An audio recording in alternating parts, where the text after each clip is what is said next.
Welcome to the zoo. So we have special guest today, Caleb Whitten, and regular host Dr. Arnigan, and myself, Chance. Just wanted to really stretch out an awesome shout out to Direct Action USA. They make custom bracelets and cuffs, handmade in the USA. What I really loved about this company is they've been supporting the veteran community right off the get go. Small business, veteran owned, awesome custom made bracelets. Be on the lookout for some of our specialty bracelets, limited edition. So we have that coming. And I'll turn it over to you, Doc J. All right, so we have Caleb Whitten here. You're police in Florida, right? Police officer. Yeah, it's South Florida, Broward County. Why don't you give us a little bit of your background and everything that you do in the military, getting out, that kind of thing, and then we'll kind of touch on the police topic that we're shooting for today. Well, I was active duty from 2008 to 2012. I was in ACO, third platoon. Well, I was a third platoon RTO for ACO for most of my tenure in Ranger Battalion, and then my last little bit, I was in Recce at HHC. When I got out, it was in August of 2012, and I luckily got hired by Hollywood PD right after. So started Hollywood PD. It was a pretty good starting point for me because they're a pretty aggressive police force, and they're during your FTO they're smoking you the whole time, and almost like treating you like a private type Yeah. thing. It was an easy kind of, it sucked, but it was an easy kind of transition, and It almost sounds like you liked it a little bit. Like a glutton for punishment. Like, yeah, they smoked you.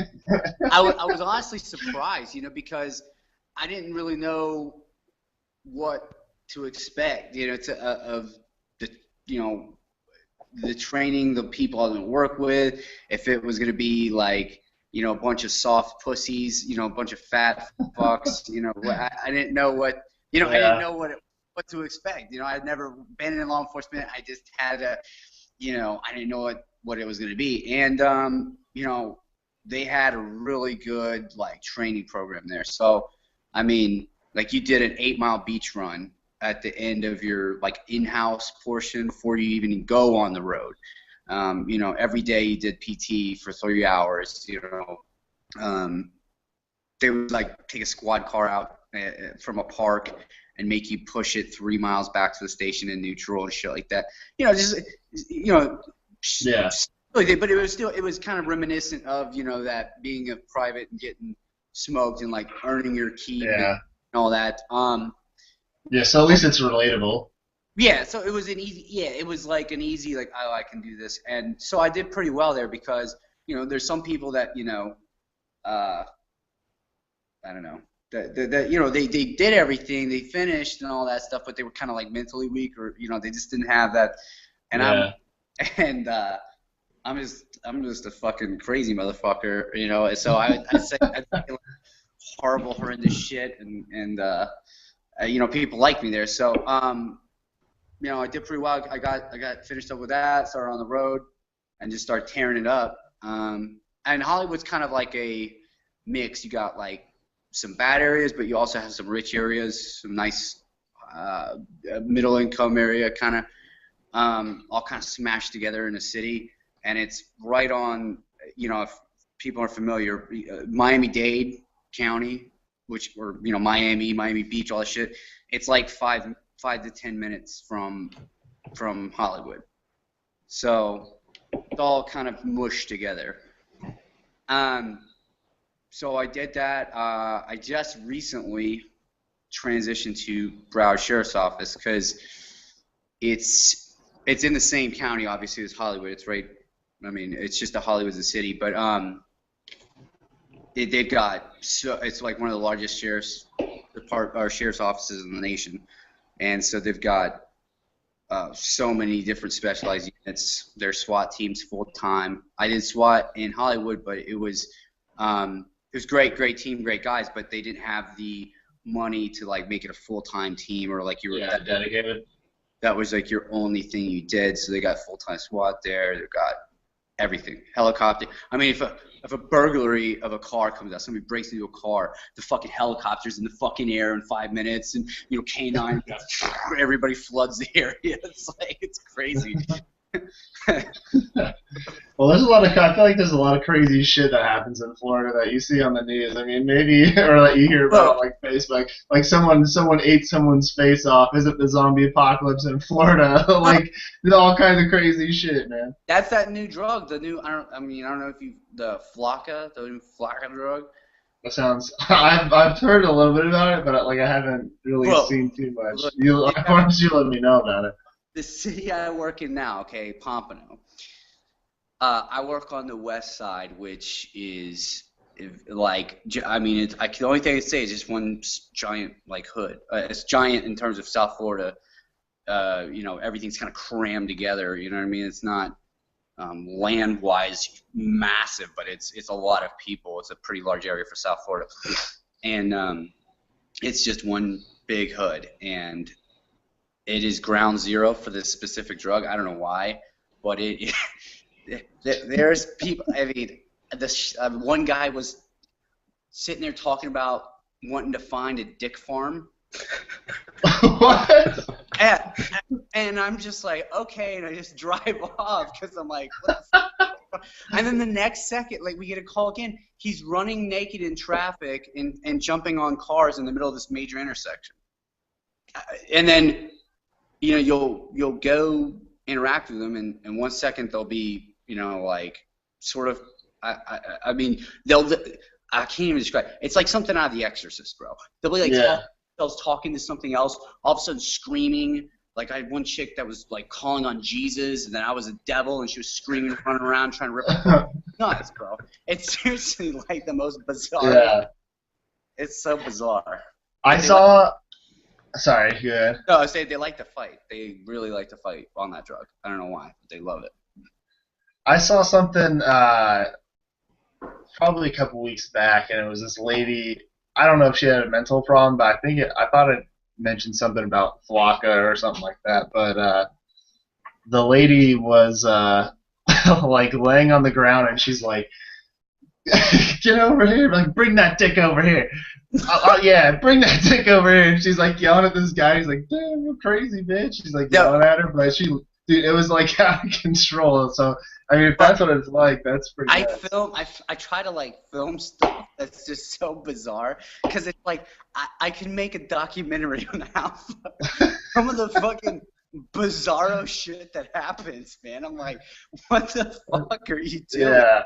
I mean, dude, it's I mean, it is weird, bro. It is a weird drug, and it's like, cause like, dude, crack. It makes me wish that crack was back on the streets. Like, I'm like, crack, make a comeback, please. Yeah. Like, dude, this shit has gotten so like, I can't even find crack anymore. I mean, I can, but it's like, everybody is doing it because they put it. It's like little crystals, and they'll put it on like a cigarette. They'll open up a cigarette, and they'll put it in put it in the tobacco, and they'll smoke it. So I mean, you'll see people smoking. So it's almost like super hard to catch it. Yeah. Too, it's cheap as fuck too. It's like $5 for fucking like a high. It's super cheap. I mean, crack for a crack rock is at least $10. Yeah, that's crazy, dude.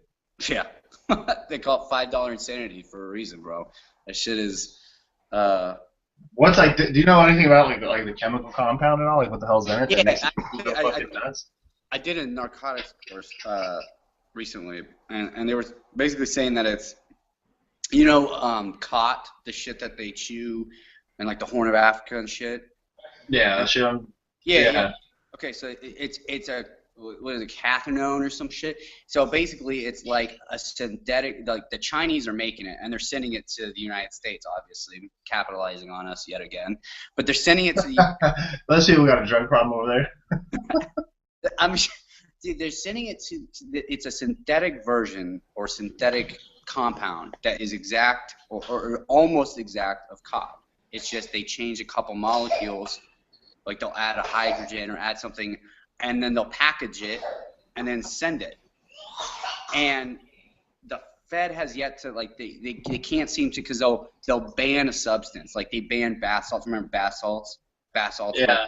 Okay, that's what bath salts is, exactly what Flocka is. But what they did was they changed one little molecule, and then they repackaged it and they renamed it because the bath salts got a bad name because the dude, like, ate the dude's face off. So they repackaged it and remade it, and now they've got so many people addicted on this shit that people don't even care if they eat somebody's face off. Nobody gives a shit anymore now. Yeah, that's. I was reading something a while back about like all the new bodybuilder stuff that comes out that they like test and all that stuff, and they're like, oh, it's illegal steroids now, but I heard that's all they're doing is they get the like what the one molecule they add on, or they do something to like make it just a little different to where it's not the same thing that they banned, but it's so similar that it still has the desired effects. You have to think narcotics is like probably one of the, like, if it was a legal business, it would be one of the biggest fucking businesses on the planet. I mean, the amount of money that's put into it, whether it's from the, growing it or creating it to the distribution. I mean, the guys that are on the top of these big, these guys are, ridiculously wealthy. I mean, Chapo, he's one of the most wealthy people on the planet, and he's the most wanted person on the planet, almost. You know what I mean? Like, it's crazy. Yeah, it's crazy. I mean, just look at how much money Colorado has made in selling just weed. Just weed alone, they made like an insane amount of money just legalizing it. Well, here's the thing: is that I think that the synthetic drugs may kind of, maybe not, but look, my personal belief, okay, is that if it's natural, like weed, or even like coke, like, but to the, because coke is kind of not crack, because crack is meddled with and based into something you can smoke, but there's certain things that aren't necessarily that bad for you. I mean, they are, but could you really say that much worse than drinking or smoking cigarettes? I don't know. Yeah, there's plenty of shit that's more but more addictive and more and I can't, less healthy for you. Exactly. I couldn't tell you the last time I saw somebody that a stripper on coke that ate somebody's face off, or you know what I mean, like, or I whenever I work like really hood club areas or something like that, I'm always like happy when they're all smoking bud, because I know they're not gonna generally make a problem. They're all stoned as fuck, but Maybe he hasn't been to Fayetteville yet. Is that where you're at? You're in Vietnam? No, I'm in actually upstate New York, and it is so weird. Like last month, I was living in Ithaca, and so you have like these military hating. Everybody works at a coffee shop, and they have their PhDs, and they sit around and talk about religion. And then you go 40 minutes down the road, and you're in a completely different town.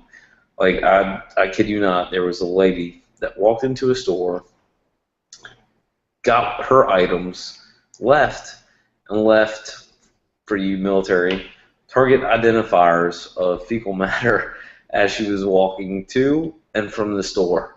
Nice. Like, these people have the lowest credit scores, minimal amount of teeth, and IQs below the lowest number. It's quite hilarious being around this area. I'm telling you, you guys need to calm down. I'll give you a ride home. I will take you in my hood, man. They love me there. At least you have good standing. Well, no, I mean, like, it's all about, again, like what I said, it's like unconventional warfare. Meaning, A, you have to be out there. You have to be talking with people, interacting with people, you know, and you have to see, okay, yeah, maybe they're in the hood, maybe they're not as educated, but it doesn't necessarily mean they're bad people. They're, you know, there's really nice people that are there that are kind of, you know, I guess you could say held hostage by these, you know, the shitbags in there. I'm not saying that they're, you know, they're usually, you know, they're all at the lower socioeconomic level, but they're still good people. And genetics isn't an excuse. What? Genetics is not an excuse. No, I'm just saying that, you know, if you interact with them and you're, you know, if you just kind of like show that you're not like, because I know it sounds crazy, but a lot of guys are just scared. I don't know. I guess, you know, everybody, especially now, everybody's scared of everything. You know, the media has just, I mean, it's they've created a science of how to make people paranoid and terrified of everything. You know what I mean? It almost feels like how, like, kind of like when I was getting out of battalion, was one of the reasons I was getting out, was it just felt like everything was moving towards, like, where it shouldn't be headed, and then after I got out, everyone that I talked to was still in, is like, dude, be glad you're out, it's terrible now, like, there's nothing going on here that used to be the way it was, and all that shit. I mean, it almost seems like the media has just like, crippled the police force to even be able to do anything. Dude, it has. It has. But you know what? It's to me, it's kind of one of those. You know, if you do things as a cop and you're doing them in good faith and you're documenting everything you do, and if you know the laws enough, I mean, you can't honestly, dude. The fucking nowadays. I mean, there was a day and time where the fucking, you know, state statutes were this big. I mean, now they're like 7 volumes long, you know, and department policies are like the size of the Bible. But, you know, if you're decently well versed on, you know, your department's policy, your laws, all that other stuff, you know, you shouldn't be afraid to do, you know, use force, use whatever, do whatever it is. But I feel like people are so scared that they're going to screw up, and you know, I don't know. Maybe I have enough confidence in myself to know that I know when I do something, I know how I'm doing it, how I'm going to write it, how it's gonna play out. Sometimes things take a bizarro curve, and you have to just kind of go with it. But as long as you explain, like, hey, I went in, it was like this. Then all of a sudden this happened, and it, you know, made me this. I mean, you just have to explain yourself. But I mean, didn't you?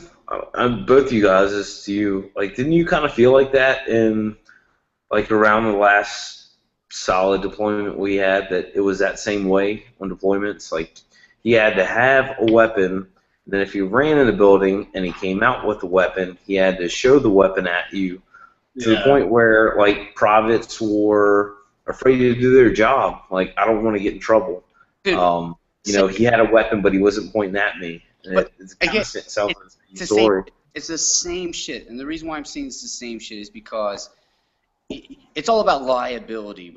It's not liability because, look, if you die, then hey man, it's a job. Sometimes shit happens. Just like when a cop dies, hey man, he signed up for it. He put on the badge and gun. You know, he's the one. Which, look, dude, I'm all about, like, look, if I get fucking capped, you know, whatever.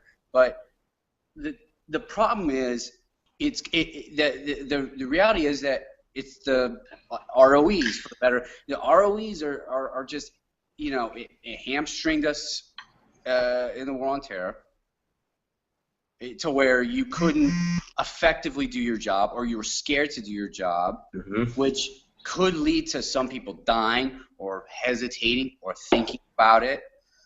I always go. Sorry, you good? No, go finish. Say it. I always, like, when I think about ROEs and shit like that, and I'm watching, like, World War II stuff or, like, Vietnam or something like that, and you think of just how that was fought, and no one said, you know, it was all based on the moral of the person. I mean, so there was, like, the, you know, here or there, shitty things that happen, but no one was gonna tell you when you couldn't shoot because you're the one there with your life on the line, like really making the decision. Like you chose to join, you chose to do everything. So who should be able to be behind a desk and say, oh, well, that wasn't right. And they're, across the world in the United States, yet they're analyzing the decision that you made to pull the trigger because you felt threatened.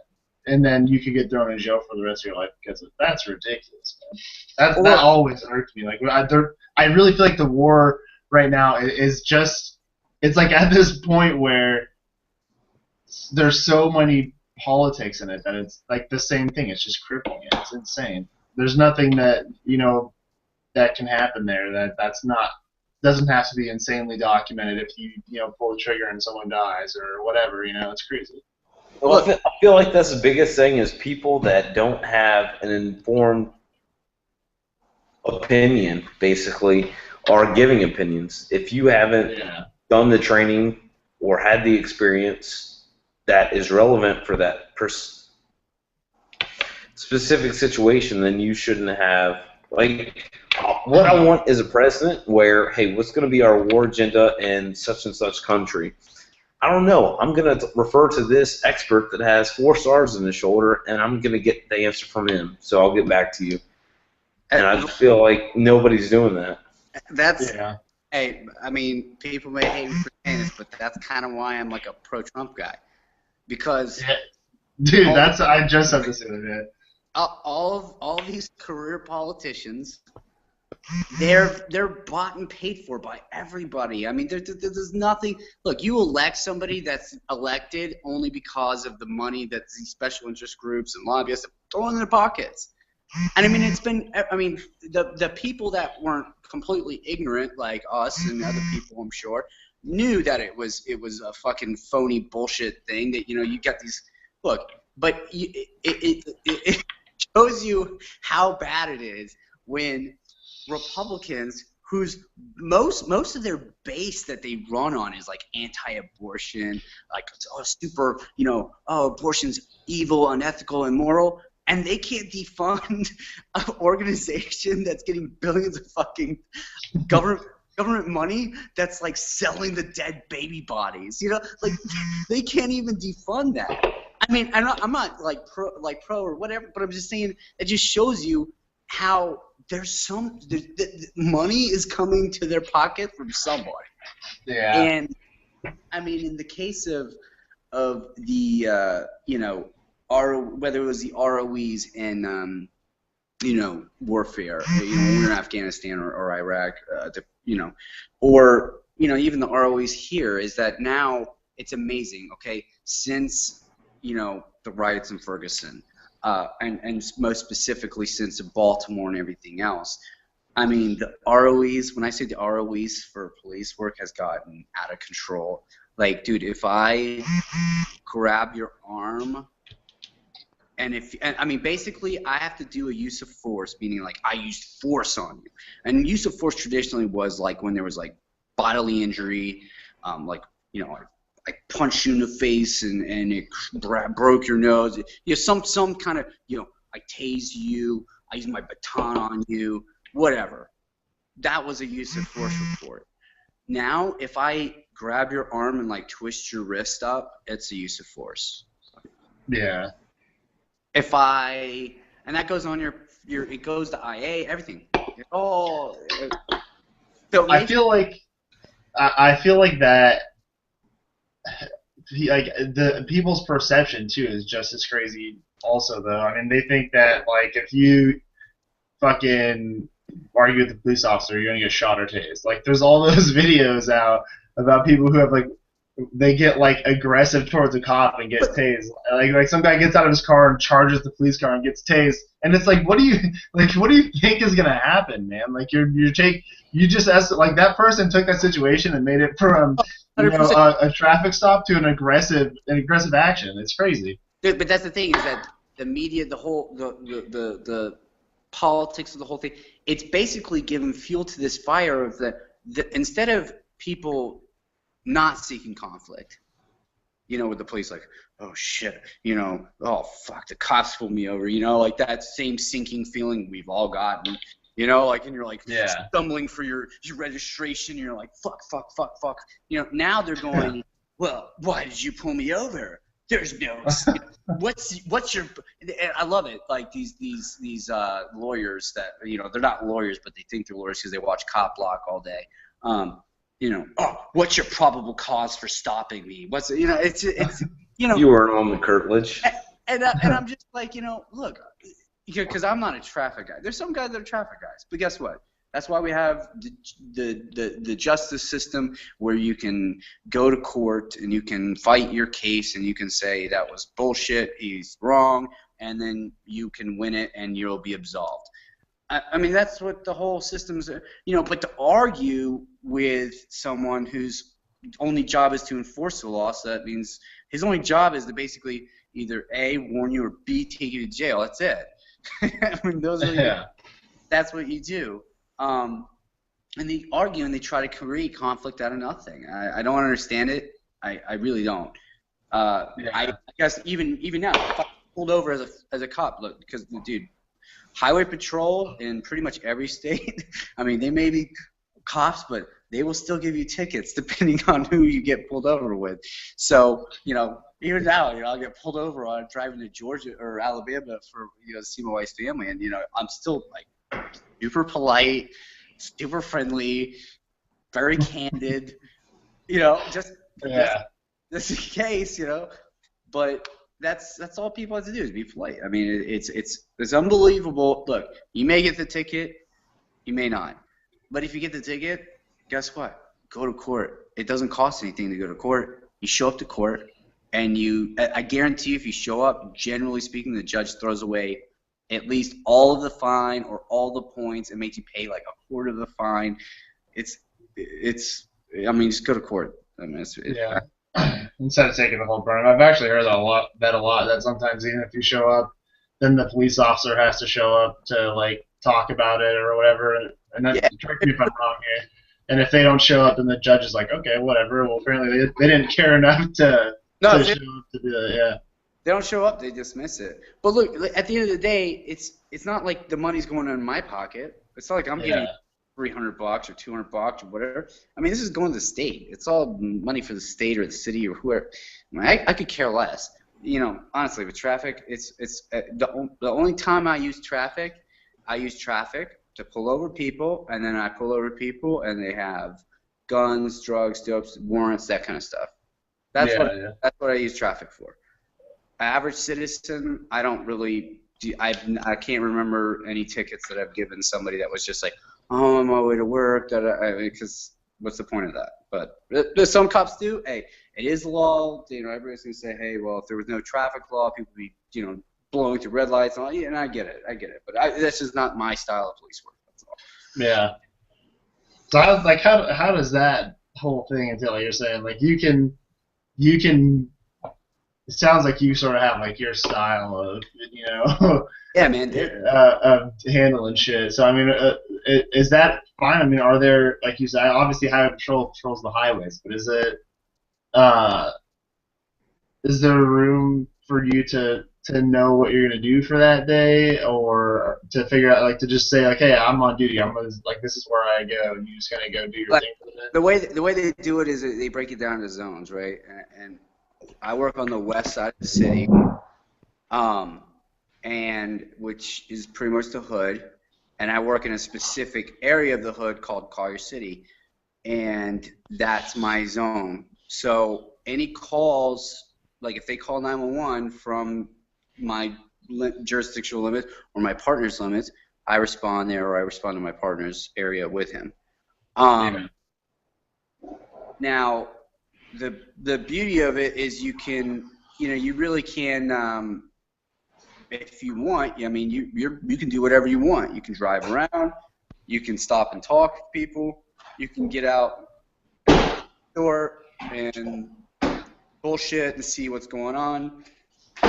Do kind of warrant sweeps and kind of go walk around and see what you can find. Yeah. There's kind of a lot of kind of stuff you can get into. Just depends on what you want to do. Yeah. There we go. There we go. Just reloading. I love it. Fuck Yeah. yeah. 12 hours a day, 7 days a week. I hear you, buddy. No, I worked overtime today. You know, only 6 hours, so I was just kind of screwing around. It wasn't a squad that I usually work with, but you know, it's funny. Dude, the thing I like about it is it's sort of things can be completely benign, like a benign call, bullshit, whatever, and all of a sudden shit can just go boom just spiral out of control, and shit can just go crazy in a second. You know what I mean? It's so bizarre. Like 1 second you're sitting there, bullshitting on Facebook or whatever in the shade because it's hot as fuck down here, and you're in, polyester uniform with a goddamn bulletproof vest and shit. But, and then the next second, there's some, like I had the other day, it was just this crazy call that came out like right at shift change, and I was working midnights at the time, so it was just such a whatever call. It was like a domestic. They called it domestic. They couldn't really hear. They said the person was whispering on the phone, but it was in the hood. And so I'm going to it, and then right as I'm pulling up, they said, "Oh no, we replayed the tapes, and it's a female. She says she's hiding in the bathroom. Her baby daddy pistol whipped her. He's got a gun. You got guns in the house."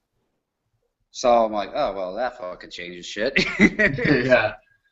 So, and because of shift change, we only had 2 people that showed up to back me up. Because we just didn't have it. So, we knock on the door, and I have one of my buddies kind of like holding down on the backside because I don't know if there's a back door or not.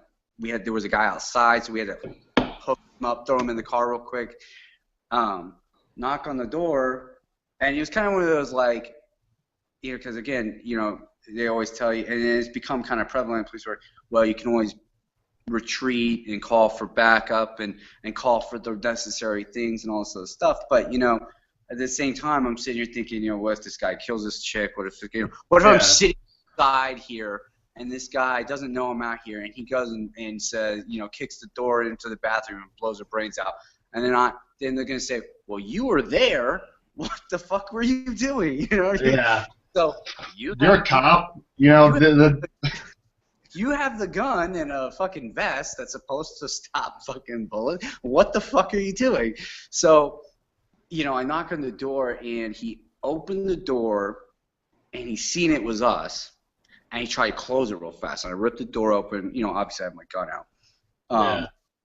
And I tell him, show me his hands. He goes, fuck you. And he goes and runs in the bedroom. So now I'm like, well, fuck. Now he's in the bedroom. I don't want to go in this house because we only have 3 people, and it's a decently sized, like there was like 4 bedrooms, You never know. But not enough to cover all the shit that we need to cover. And I don't know what he's got. So I'm kind of holding on the door, bathroom door opens, and the chick comes running out. Her fucking face was just a giant, the guy, like, blood was in her eyeball. Yeah, he fucked her up with a pistol. So we asked her again, like, hey, does he have a gun on him? She said, yeah, he's got a pistol, it's in his pocket, whatever. So now I'm telling him, like, dude, if you come out of that room, you better come out with your hands out first, or I'm telling you, I have no other choice than fucking smoking your ass. I don't know what else to tell you. And after this, he's like messing around in the room, and then he comes out, but he comes out like halfway, so he's kind of like staring at me through the doorway, or his bedroom doorway, and I can tell the hamster wheel spinning. He's trying to figure out what he's gonna do. And he's messing around. I can't see his other hand, and I think he kind of and this is one of those times, like one of the very few times that dude, it was that fight or flight was in, and then, again, it went from me being sleepy as fuck, ready to go home and go drink a gallon of whiskey and go pass the fuck out and go to sleep, to all of a sudden, this shit coming out of nowhere. And anyways, long story short, got him out. Family members start going ape shit. We start pulling them out. You know, I'm begging dispatch to send us extra bodies. Finally, they send one guy. We ended up taking the house, and we did a search warrant. They got a sawed-off shotgun in the room and a safe where they stashed the pistol. So the guy had the sawed-off shotgun right there. Yeah. You know, and he was thinking about it, yeah. Oh yeah, he was, man. Because I mean, he knows, you know, because he had crack on him, he had a bunch of other shit on him. I mean, that's a serious charge, you know, the whole thing. So it was just, and again, it came out of just left field at 4:35, no, 5 o'clock, some shit like that in the morning. I feel like that's kind of the sentencing and whole jail thing that we have in America. I feel like is almost a catalyst to violence against cops a little bit in a way. Because I mean, if you have the choice of if you're going to go to jail, like if you know what you're doing is shitty, right, and you're a terrible person, but if you have like the mentality of if you get caught, your sentence is like a minimum 15-year sentence, I'd probably be a lot more willing to do something stupid and like get into a shootout and you know try and make it than if it was like, you know, hey, we're gonna send you to rehab and get you better or whatever. Well, you know, I mean, I'm not saying that that's the answer. It's just. But I'm saying it just depends on what their history is. So like most, I mean, dude, you'll have guys that are on probation for, let's just say armed robbery or rape or something shit like that, right? They're on probation for it because they did whatever time, then they're on probation. They're on probation for it. If they do dirt while they're on probation, they get caught, they have to serve the rest of that term. So, yeah. You know, where they are in that term, you know, they could be like, and most of them run. But again, it's just like a crapshoot. I had a dude, I tore my fucking arm open on a fence. What was it, yesterday? Yeah, it was yesterday. Yeah, yesterday. Yesterday morning. Tore my arm on a fence chasing a dude who allegedly raped somebody, but, you know, and then, you know, I'm chasing his ass and he knows he's caught, so he lays down. Some people lay down, some people are just, you know, like, hey, I'm done. You know, other people don't, especially if they're on that drug. They really don't. Yeah. They get super confrontational with that. But I don't know. This is the general environment since, dude, and when I say, like, I haven't been doing this long, you know. I mean, 2012? I haven't been doing this for long at all. But just that you can feel the tension, dude. Like, you can feel the mood when something's going on, when you're say you're going hands on or if there's people around, it becomes a spectacle, and you can just hear in the things and the way that they're acting that there's a lot of tension. So, you know, I don't know, man. You can. I mean, you can see it just like anywhere, like in the news and everything as well. Well, the news is feeding it. I really think it's. Yeah. You know, I don't necessarily. I mean, look, are there people that hate the cops? You know, especially in the hood. Yes, of course, because you know, usually in the hood, you have a lot of people that do, you know, crime, that live there. So yeah, the people that do crimes hate the cops. Generally, the good people that are living in the hood like the cops because they're being basically held hostage by these other people, in a sense. But you know, now it's just become that the people, the bad people that were always that always, you know, was vilified by the public, vilified by the media, vilified by everybody because what they did was wrong and despicable. See, now they're getting this notoriety because the president would, you know, send White House officials to their funeral for committing crimes. Yeah, that always irked me when I saw that. I mean, just the shit that with a just kind of jumping around a little bit with the whole presidency thing. Like, it all started with the whole Whitney Houston thing, where he lowers the flag for Whitney Houston, and then you get like, I can't recall what it was, but something happened, and then the flag's not lowered for someone who it should be, or. I mean, look, we got what the somehow or another the American electorate elected this guy twice. I honestly don't know how, but we are suffering, dude. I mean, we're suffering in the military. I mean, I can't even imagine what it's going to be like to be active duty military right now. You know what I mean? Yeah. Like, it's got to be a completely different animal. It's just totally different. From battalion life when, oh man, like the shit that went on in the zoo back in the day, like back in the day, like, but in our time, our little era, compared to now, I mean, I don't know, maybe it's, I'm assuming it's had to have changed just because of the general climate change and, the whole making the military as politically correct as possible kind of drive. Yeah, that's fucking killing it, in my opinion. I mean, I'm not active duty now, obviously. Most are, but I mean, just the idea of just thinking that maybe that it could be politically correct is just killing it. I mean, people who are, if you think about RAS, man, like the idea of RAS being something where you're not getting smoked over they're not telling you you're a piece of shit, like you're a fucking quitter, you're worthless, your daddy didn't love you, your mommy didn't love you, that kind of shit, like that. There's something to say about how that builds mentality. Hey, go on. No, but again, that's just this. It's becoming the cultural shift. It's like, I always say, the alpha male is a dying breed in our civilization, or our culture, rather. Not other cultures. It's still very prevalent in there, but it's dying here. And it's dying because the warrior mentality is being sliced and diced to pieces. Now there's this whole, like the Xena warrior princess bullshit. That kind of, it's ludicrous. Now, I mean, I'm all for like, look, there's great females out there that can do amazing things, that can compete, and that's great.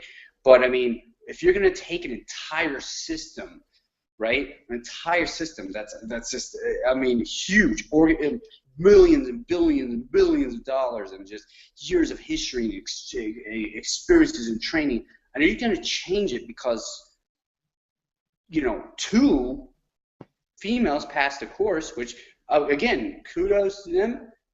I mean, dude, if you can pass those things, I mean, that's fantastic. I mean, that's great. That shows me, dude, that's a badass chick. I mean, it is. But to change an entire organization because of such a teeny percentage, it's like, yeah. What are we doing? Yeah, it's something that proof that women should be in the infantry because 2 women pass Ranger school. Like, what? Women see it? Almost here. Yeah, it's pretty. That whole thing is crazy. Like when you think about it, and Obama, of course, was going to that too. So. Well, I think that I don't know, man. It's frustrating to see. It's almost, like, I don't know if you're a history buff or anything, but it's almost like the decline of the Roman Empire, where you can see the writing on the wall looking back in time, as their history progresses. But, and the amazing thing is when you really look at it, you can legitimately see the similarities and the rise and fall of that civilization or that culture and civilization. It's pretty similar to ours, and I feel like, dude, unless we really have like a dramatic shift, we're in for some interesting times. Well, Yeah. I think it was Havoc Journal that put out something recently, kind of to the effect of like, you grab a handful of women, a few of them may be able to pass this marathon with flying colors. They run through it. Is that enough to really shift an entire culture? Because I think at the command level, like, yes, you need to pass a few females out of these 18 candidates. Like, and where did those slots come from? Like Ranger School, yes, it is a leadership school, but at the end of the day, it's to lead troops into combat. Um, so these two fit females that pass the standard, and for whatever reason, whether their standards were lowered or changed, I didn't have anybody at the general level watching, or I didn't have the president go to my Ranger School graduation. So they Yeah. passed, but at the end of the day, is it worth changing an entire culture? I mean, God forbid, like, pregnancy rates spike after they pass all this, and just the entire shift of morale and brotherhood.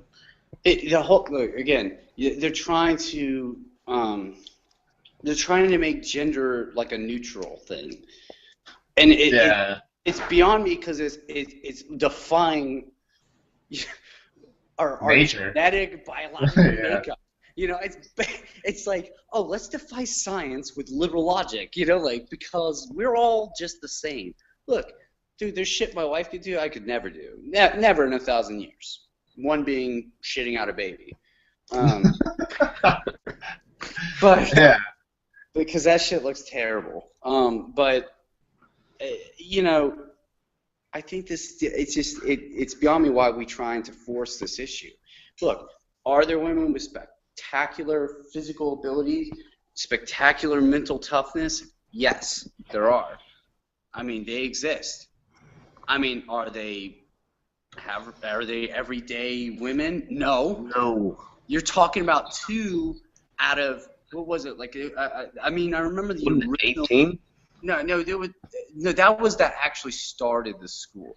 But I mean, out of the initial pool of people, it was a fairly large group. And where did they get those slots from? That's what I want to know. Like, what did you have to do to go to Ranger School? They went through like a pre-screening, then they went through like a pre-ranger type thing where they kind of like they had to Like a unit pre-ranger? Yeah, like they had to pass, not the same, but they had to pass the physical standards, certain physical standards and all that stuff. And then they kind of weeded through, and out of that, they got the 18 that started Ranger School. But, look, to me, it is what it is, like, that's great. They did an experiment, 2 girls passed, but the experiment was a failure because the experiment was seeing if now let me take that back. The school is a leadership school. If that school will help those females advance their careers in whatever field that they do, then that's great. But whatever, like, it has no bearing on me. I don't care. It's not regiment. Yeah. But when people are trying to equate that with Ranger Regiment or the SEAL teams or it's just like Delta Force, like, no, it's not. Totally fucking different. You're talking about a school, and then you're talking about a unit, and having women in a unit, like, oh my god, I couldn't even imagine. Yeah. I mean, dude, just the horrendous shit that was in the zoo. I couldn't even imagine them, like, oh my god. But and then that's gonna lower your morale, dude. Because I think about all the shit that you would say back back behind closed doors and shit, and you would have to censor it, man. Like the last, I think when I was leaving SOCM, they were just bringing in a couple females into SOCM to start them up. I'm getting my dip from my squad car. My wife went in the shower, so I'm gonna fucking put a fat lip in. Copenhagen? I got a pool car because my fucking car deadline. Piece of shit. They had girls in your Right. SOCM class? No, it wasn't in our class, but they were starting to come in when we were when I was on my way out of Sockham. But then I raised the question, like all the training you get at Sockham, all the guys have got to fucking deal with naked dudes being around, treating bodies, fucking tubes and fucking Yeah. needles in every orifice you can fucking imagine, like going through basically, as they would have it, hate, quote unquote hazing, but you're learning. you know, is that Learning going to be the trial by same as fire. women? Like, are they going to have to be in the same class and fucking drop your pants and get a finger up your butt to fucking, you know what I mean? Like, You're an Hell caster. yeah. I would be a medic any day for that. dude, I'm telling you, the Hey, most hey, awkward moments. Get the chick, be like, hey, You're drinking, buddy, doing a I'll do DRE. this. Yeah, dude. One of the most awkward situations I ever experienced was that for the day where they were doing the digital rectal exams Fuck yeah. and med fundamentals, and they line everyone up along this big old room, and they're like, "All right, put some lube on this finger on your glove. All right, now you're gonna feel for your buddy's prostate, and then he's gonna turn around and he's gonna do yours." And I remember leaving, like after that whole thing went down. We're all walking up from the schoolhouse up to the barracks, and everyone's like, "All right, guys, no talking for like at least 8 hours, and we're all gonna go watch porn, like really manly porn that everyone's gonna beat off to, and we're not gonna talk about this ever again." We're And going to then- beat off to it, but we're going to all be beating off together. So it's Circle jerk. yeah, Was that not on a Friday? I They do it can't. on a Friday for you? The dude like throws you a towel. Hey, clean yourself off. Let's go grab a beer next, man. Yeah, it's so fucking awkward, dude. bro, I was really sick in pre-soc. I was fucking basically like shitting blood, and Grant, I know you know Grant. so hot. They ended up having to get a DRE, and this motherfucker comes up to me like afterward, a couple days later, maybe the next day, and he like has his finger up, and he's like, "Hey man, how's it going?" Just totally being ridiculous with it. Like, please go fuck yourself. But it was so funny, that kind of shit is not gonna fly. Like, I feel like that's just going out the window. I mean, who knows, what's going on now? But I mean, that could be. Well, speaking of prostate exams, just since you brought it up, I had never had a prostate exam because I think you're supposed to be technically like 40 or some shit like that. Yeah. I think it's Well, 40 or, when you start getting them, and you only get them like once a 30. year or once every couple of years. Yeah. You put them. So I did my probationary year at Hollywood. The PD I was before this, and they said you had to get an exam after probation. So I'm like, okay, and everybody was telling me like, oh, this doctor we call him Doctor Sausage Fingers. He's got these giant fingers, shove it up your ass. It's gonna be fucking terrible. And I'm like, I'm like, these guys are just fucking like. Part of me is like, maybe this is true, but I think they're just fucking with me a little bit, So I show up to this fucking doctor's office, and it's like out of circa like 1950. Like he's got like suction cup EKGs and shit, like just like weird. And when he comes in, like I'm staring at his fucking fingers, and they're pretty fucking giant. Like his hands are like paws, dude, just giant. And he's like, yeah, I'm sure you've heard about the prostate exam. It's really not that bad. It's going to be over real quick. And I'm like, all right, like whatever. And he fucking, and here's the worst part. I had to take a shit, like a wicked, right before I went in. Like I hadn't taken my morning shit yet. So I was like, dude, this guy's going to pack my shit in. Like fucking, like, this guy's gonna fucking pack my shit in. And he didn't even give me a fucking countdown. Like hey, take a deep breath. 1, 2, 3, relax. No, nothing. He just like shoved his fucking giant cock-sized finger up my ass. And Yeah, dude. As soon as I thought that my pain threshold had been like hit, like I'm like almost in tears, he like sticks it up further, bro. Like I was like, ugh. Dude, I thought I was gonna die, bro. I thought I was gonna fucking pass out. He rips it out, and I'm not even lying, he grabs one like piece of like a paper towel, like you get in the restrooms, Yeah. like the folding towels.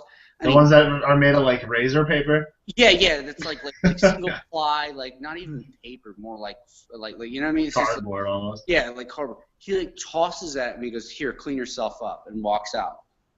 And I'm wiping my ass. I'm wiping blood and shit off my asshole, bro. I'm like, this is like, I feel like I got raped, dude. I feel like it was awful. So, anyways, that's my prostate exam story. I hope the viewers enjoy the prostate exam story.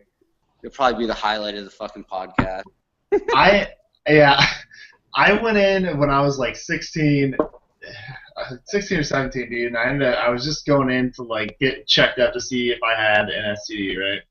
And this fucking doctor, like, I didn't have any like real big signs. I ended up not having an STD.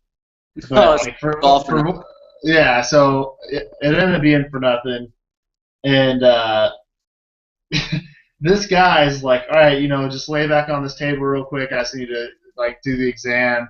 He's like, just like take your pants off, fucking lay back. So I lay back on this table, dude, and this dude just like gorilla grips my fucking dick real quick. Like I had no idea. He didn't even explain what was gonna happen, dude. Just like fucking grabs my dick and takes this Q-tip and just like bam and just jacks me, dude. And I'm like, whoa, what the fuck, man? And he's like, hey, all right, calm down. It's almost over. Okay. All right, you'll get your test back in a couple days, But no fucking bedside etiquette about what's going on, what he's doing. Just hey, I'm about to fucking just slams me, man. Fucking dick hole. Are you prepared for this? Are you mentally ready? Yeah, unreal, dude. Fucking grabbed it and went. Yeah. Okay. So we'll go into the transition from the military. Yeah, let's get away from the like the shit getting pushed in on prostate exams and dick holes getting fucking Q-tips. We're digressing because of yeah. The transition, man. I think transitions so key, man. When we talk veteran suicide, we talk all that stuff. I think what it is people that lose their sense of purpose. You know what I mean? Like, I think, in the military, especially in combat and war and all that stuff, you just really feel like you have a sense of purpose. Like there's something about it. There's some, you can't even place it. I can't even really put my finger exactly what it is that makes you feel that way. But there's just something that makes you feel like you're a part of something great, like that you're doing something that matters, or you're fulfilling some part. And again, dude, this is an age-old thing. I mean, being a part of a warrior class, doing that act is always been in past cultures and civilizations a revered thing. It was like a high mark of your life. Like that was what made you into a man. Was going to combat, was going to war. Now we got the modern culture, modern everything, and so it's almost looked down upon now unless you live in like in certain areas. Some people are like, oh, well, you were a soldier, you're just a tool to the government. Oh God, like why would you sign your life away? You're just like, Jesus. Part of the system, dog. You're part of the. Well, but what happens? I mean, this is what I mean. I can't put myself in the minds of everybody, but what I imagine happens is a lot of guys get out, and the same kind of thing I did. I kind of expected like there to be some like fucking, I don't know, magical sign that would tell me like, oh, here's an $85,000 a year job that's just waiting for you on the outside that you're just gonna hire you, and everybody's gonna think you're great because of what you've done and all this, but it's not there. I mean, honestly, it really isn't there. you're gonna have to start from, Scratch. yeah, you have to start. Look, if you don't have a college education, most likely you're gonna have to start. If you're doing like police, fire, all that, you're starting at fucking 50,000 or less, or maybe 60,000, depending on what area. I mean, but you're making decent, okay. But a lot of guys that get out and they say, well, fuck it, I can't get this job, job that's making all the money that I want, or the money that I, imagine myself making at this point in my life. I'll go to college. So they go to college, and then they're in college with a bunch of fucking people that they have no connection to. They have no, there's nothing that connects them to any of these people. The only connections, the real connections they have is their brothers that they left, in whether it's battalion or whatever unit they came from. And sometimes those connections get lost, now we live in an age of social media, so it's a little bit easier, but, still, sometimes people just kind of fall off the radar. Yeah. Stop talking to the people because they're not in the unit anymore. Maybe they were in the unit for a year or two after them, and then they moved on and did something else, and you lose touch, but they kind of lose those connections. Then now they're like bouncing at a bar, bartending or something, and they're going to college, and there's just no sense of purpose. Maybe they're struggling with an addiction. Their family doesn't understand. Their girlfriend doesn't understand, their girlfriend leaves them, their wife leaves them, or whatever, and shit kind of falls apart. And when it falls apart enough, because we all face adversity in our life, you know what I mean? Like sometimes just shit happens, and it always, when shit happens, it's never at the right time. And I think some guys they collapse. They're internally they just collapse. They can't take it. They can't take all these things that are coming at once.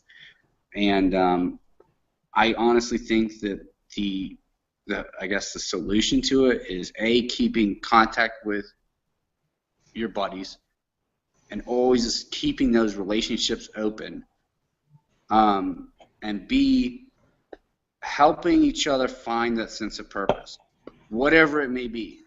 It may not always be the same. I found my sense of purpose in police work.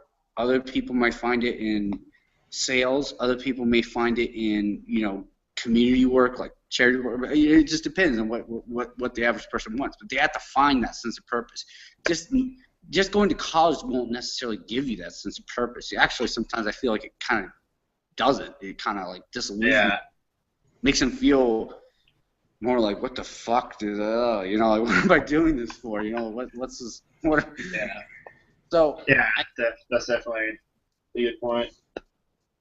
Yeah, I think I brought that up on like the last podcast with Jarnigan, the whole sense of purpose. Like when I got out, took some time off, I had issues with my marriage. I felt resentful towards her because, I'm getting out.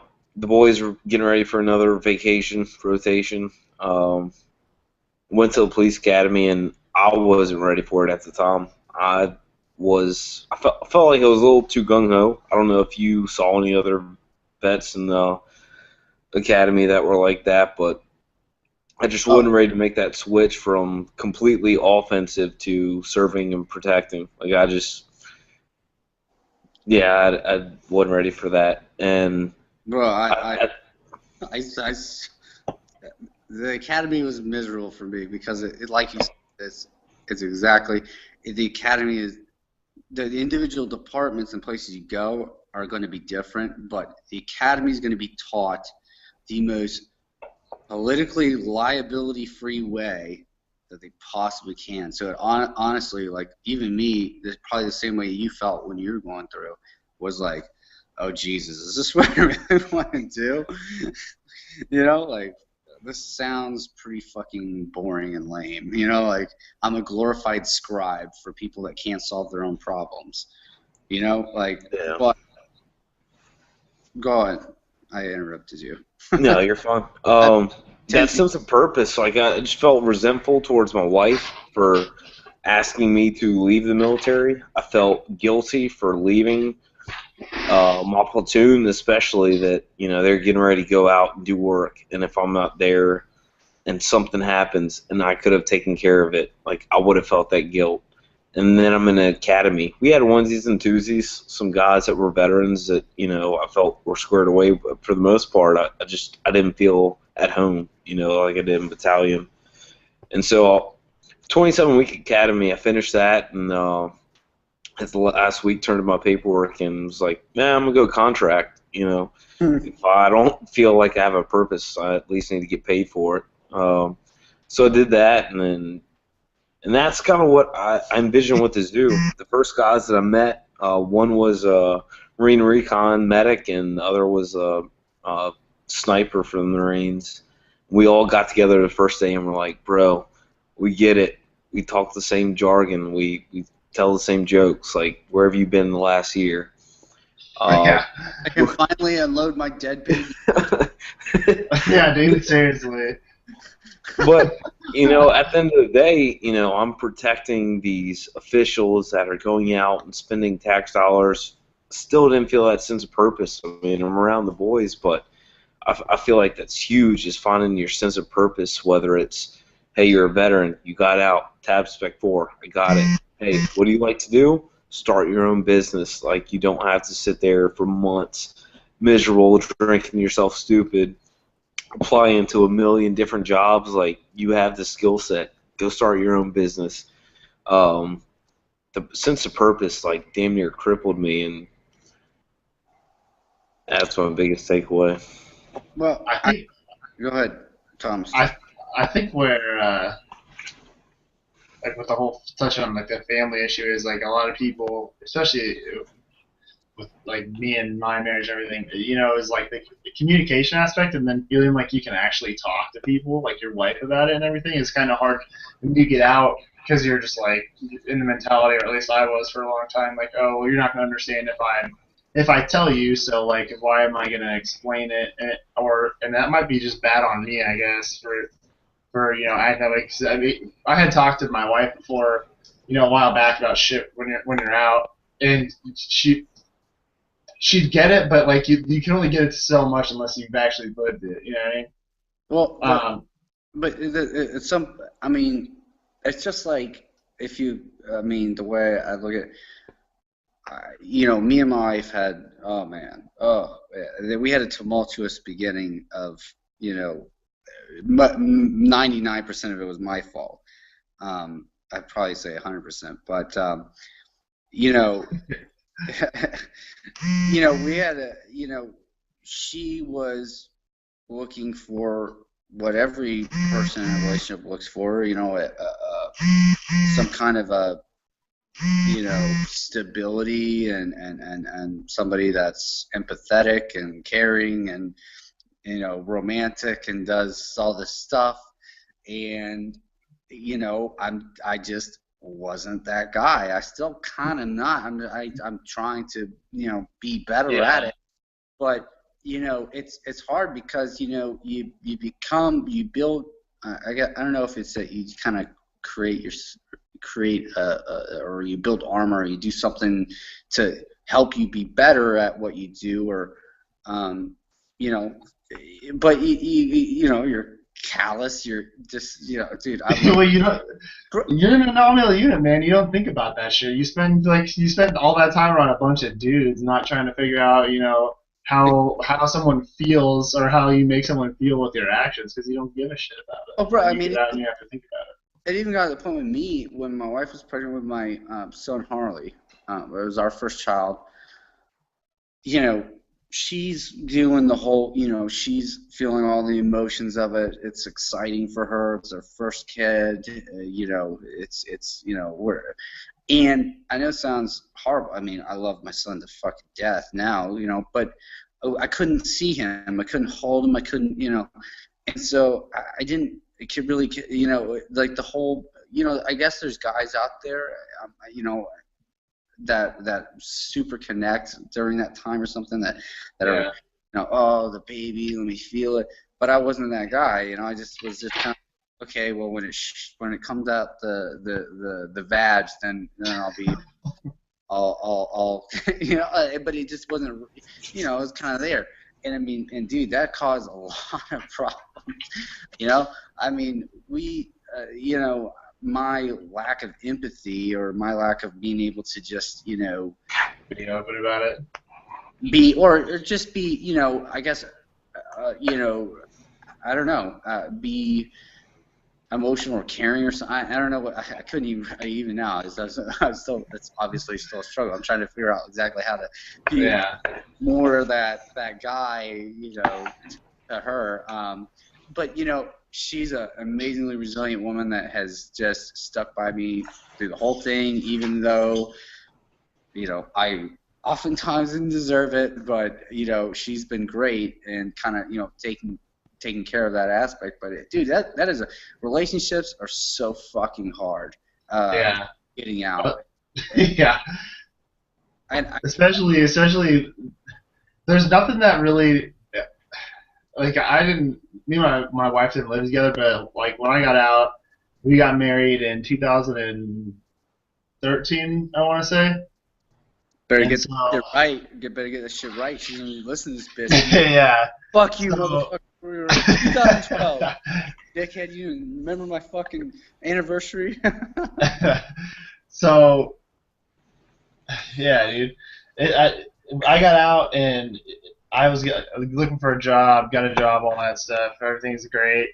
We get married, you know, got our house, and everything's going good. But then, like, it didn't really hit me, like, mentally how much I was still, like, kind of caught up and, like, struggling to just, like, readapt to shit until I ended up having to, like, leave my job for, like, the whole, like, migraine and everything that I had going on and brain injury shit. But I think that actually that happening to me and, like, having to leave my job kind of, like, humbled me back down and, like, made me realize, like, what was going on and, like, how I was being, like, destructive in my own environment. You know, like you were saying, like, it's a trial, and it's kind of easy to look out on the outside and say, like, you know, this is happening because this person, or, you know, whatever, and you don't want to look inward to see if you can fucking fix the problem yourself, you know. Like, but, like, kind of leaving and having that step back, it has, like, definitely given me some perspective on what the fuck is going on and, like, how I can try and get better with, you know, my own relationships. Like you said, you know,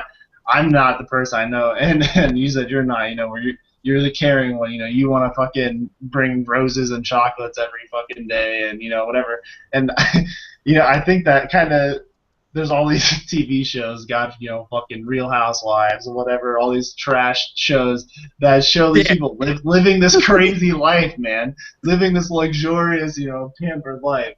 And it's like, I look at that and I'm like, that's a joke, you know, but I feel like women, they see that and they want that. You know what they're doing? They're looking over at you while you're zoning out on that bullshit and, like texting your friend, like, fucking naked midget pictures, and they're going, what a fucking dick. You know, like, why can't he be like him? Yeah. And yeah, dude, it's impossible. It's an impossible standard. You know, some guy's like, hey, I just want to let you know we're going on vacation and I got you these roses and chocolates and we're gonna go out for a fancy wine dinner tonight, and then, like, cues in the lovey soft music, you know, and they're like, oh, he's so nice, and then you're like, yeah, this motherfucker today, and you just go on, you know, like, it's impossible, man. Yeah, you come home and you're all stinky and nasty, and I'm like, hey, so are we gonna have sex tonight or what? Like, Yeah. is it off the table or is it, like, still, like, maybe a go? Yeah, but I mean, it's, dude. You know, I honestly, I do feel so sorry for my wife sometimes because of the way I am, and but I think she's gotta, like, learn. But you know, I think for a lot of guys, you know, in relationships, it may be a good thing because you really get to, you know, if the person you're with can't put up with you, you know, this sounds almost it's like one of those stupid memes, like at your worst or whatever the fuck The it is. fucking girl memes they post? Yeah, Yeah, that like shit kills just the me. girly things. If he can't put up you your worst, then he's not gonna get you at your best. Or whatever. But in a sense, it's a, you know, if they can't, you know, battle in the trenches with you and help, you know, figure out some kind of way that you guys can do things the right way together, then obviously it's probably not going to be a fruitful relationship anyway. So, you know, it may be best, but at the same time, not saying that gives us carte blanche to be like, you know, like not give a shit, not, you know, do Yeah, it's not an excuse to be a shitty person no, or yeah, a it shitty doesn't relationship give us like, partner. fuck it, I'm gonna sit here because honestly, for a while, I know it sounds, you know, but you know, she was pregnant and she was all this stuff, and I'm sitting here like just getting shit faced on the couch every day, and you know, ignoring her until I was horny and was like, hey, let's fuck, you know, like that was like, you know, that was her interactions with me because I wanted to zone out, you know, and just kind of like let my ADD go fucking ape shit and like fuck on my phone, fuck around on my phone, fuck around on TV, I still have that tendency, you know, like I constantly. I think it's kind of a problem with, or not a problem. I think it's just the way that we're built, especially guys like us, that type A. You know, we constantly seek stimulation. Yeah, that's 100% true. Yeah, I mean, Chance, you think I'm right? I mean, we constantly need stimulation. Yeah, I'll agree with that. Yeah. I mean, like, yeah, I mean, look at how many. If you're not like when you're out in country, if you're not out on a mission, you're in the gym. If you're not in the gym, you're fucking Raiding the chow hall. Not raiding the chow hall, you're jerking off. But I mean, even when you're on your downtime, you're slamming fucking stimulants left and right, fucking 5 Rip-Its, you know, half a tin of dip, fucking cigarettes, you know, whatever you can get to like keep a like an upper. Adderall. Did you guys ever get Adderall prescriptions? No. I will neither confirm nor deny what I was given or gave out. Very, very diplomatic answer, Chance. Yeah. You do not go on missions after you've taken tramadol. It is not a good thing. Dude, that is the. I mean, for me, that definitely helped. I mean, certain people are different ways, but you know, I am like a disorganized fucking cloud of fuck.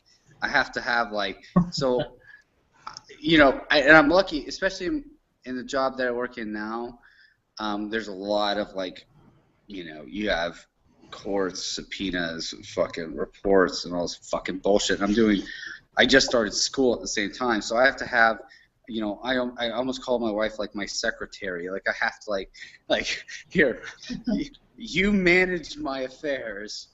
And tell me what I'm going to need to do, because if not, I'm going to be just a clusterfuck and just bumble my way through fucking life. You know, which kind of like when we met, that was kind of like where I was. You know, I guess I was at a. I'm sure everybody's experienced that. I guess you could say like down point or like that spiral point, like when you couldn't adjust right away. Yeah. You know, that point where there was like shit that happened. It was just like shit kept piling on and everything just kind of like felt like it was collapsing, and you were like, what the fuck? You know, like what the fuck is going on right now? Like I had things in order and now everything's just falling apart.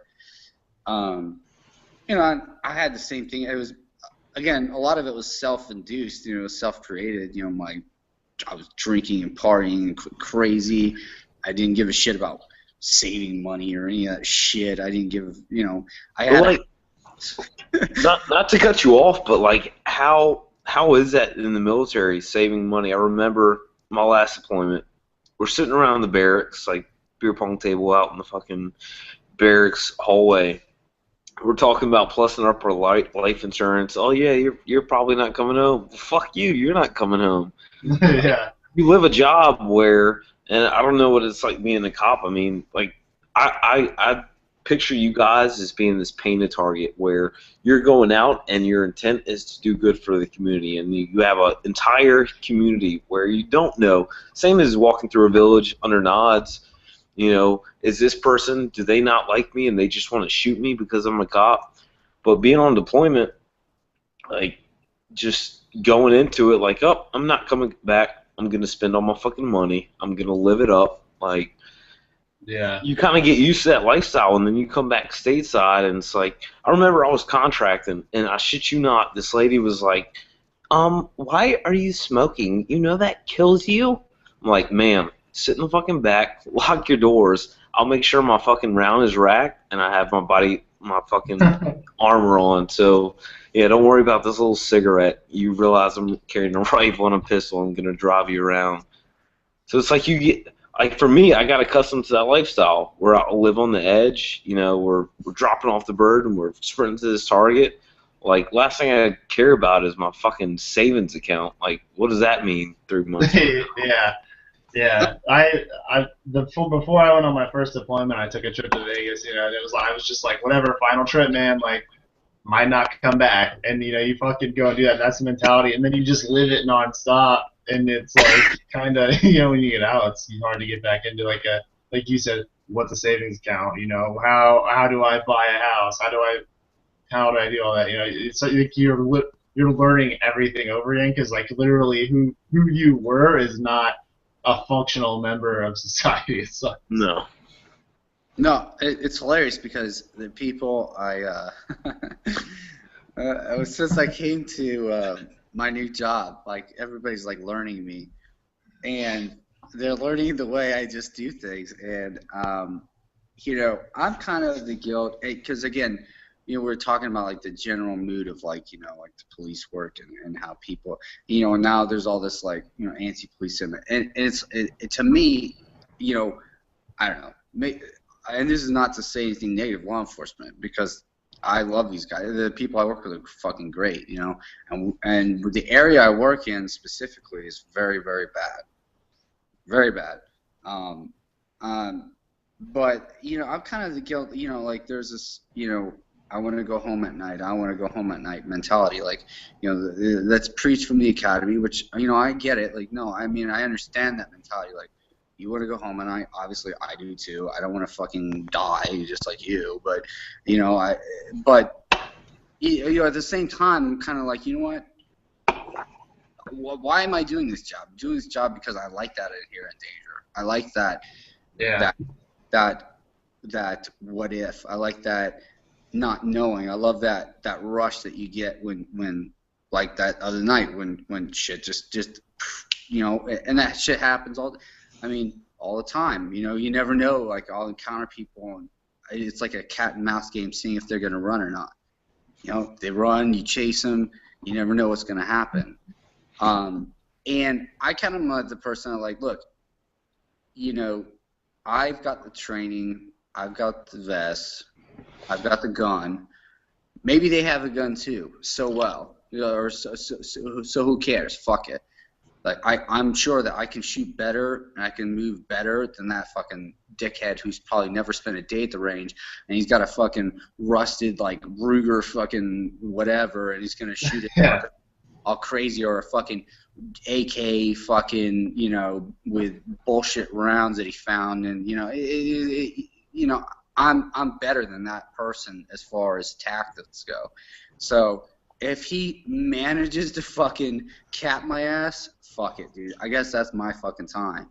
You know, Yeah. but I'm kind of the guild like just the same as we were in the military. Like we went in to do what? To be that you know, bulwark against terrorism to our country, right? To take the brunt of their aggression. And Yeah.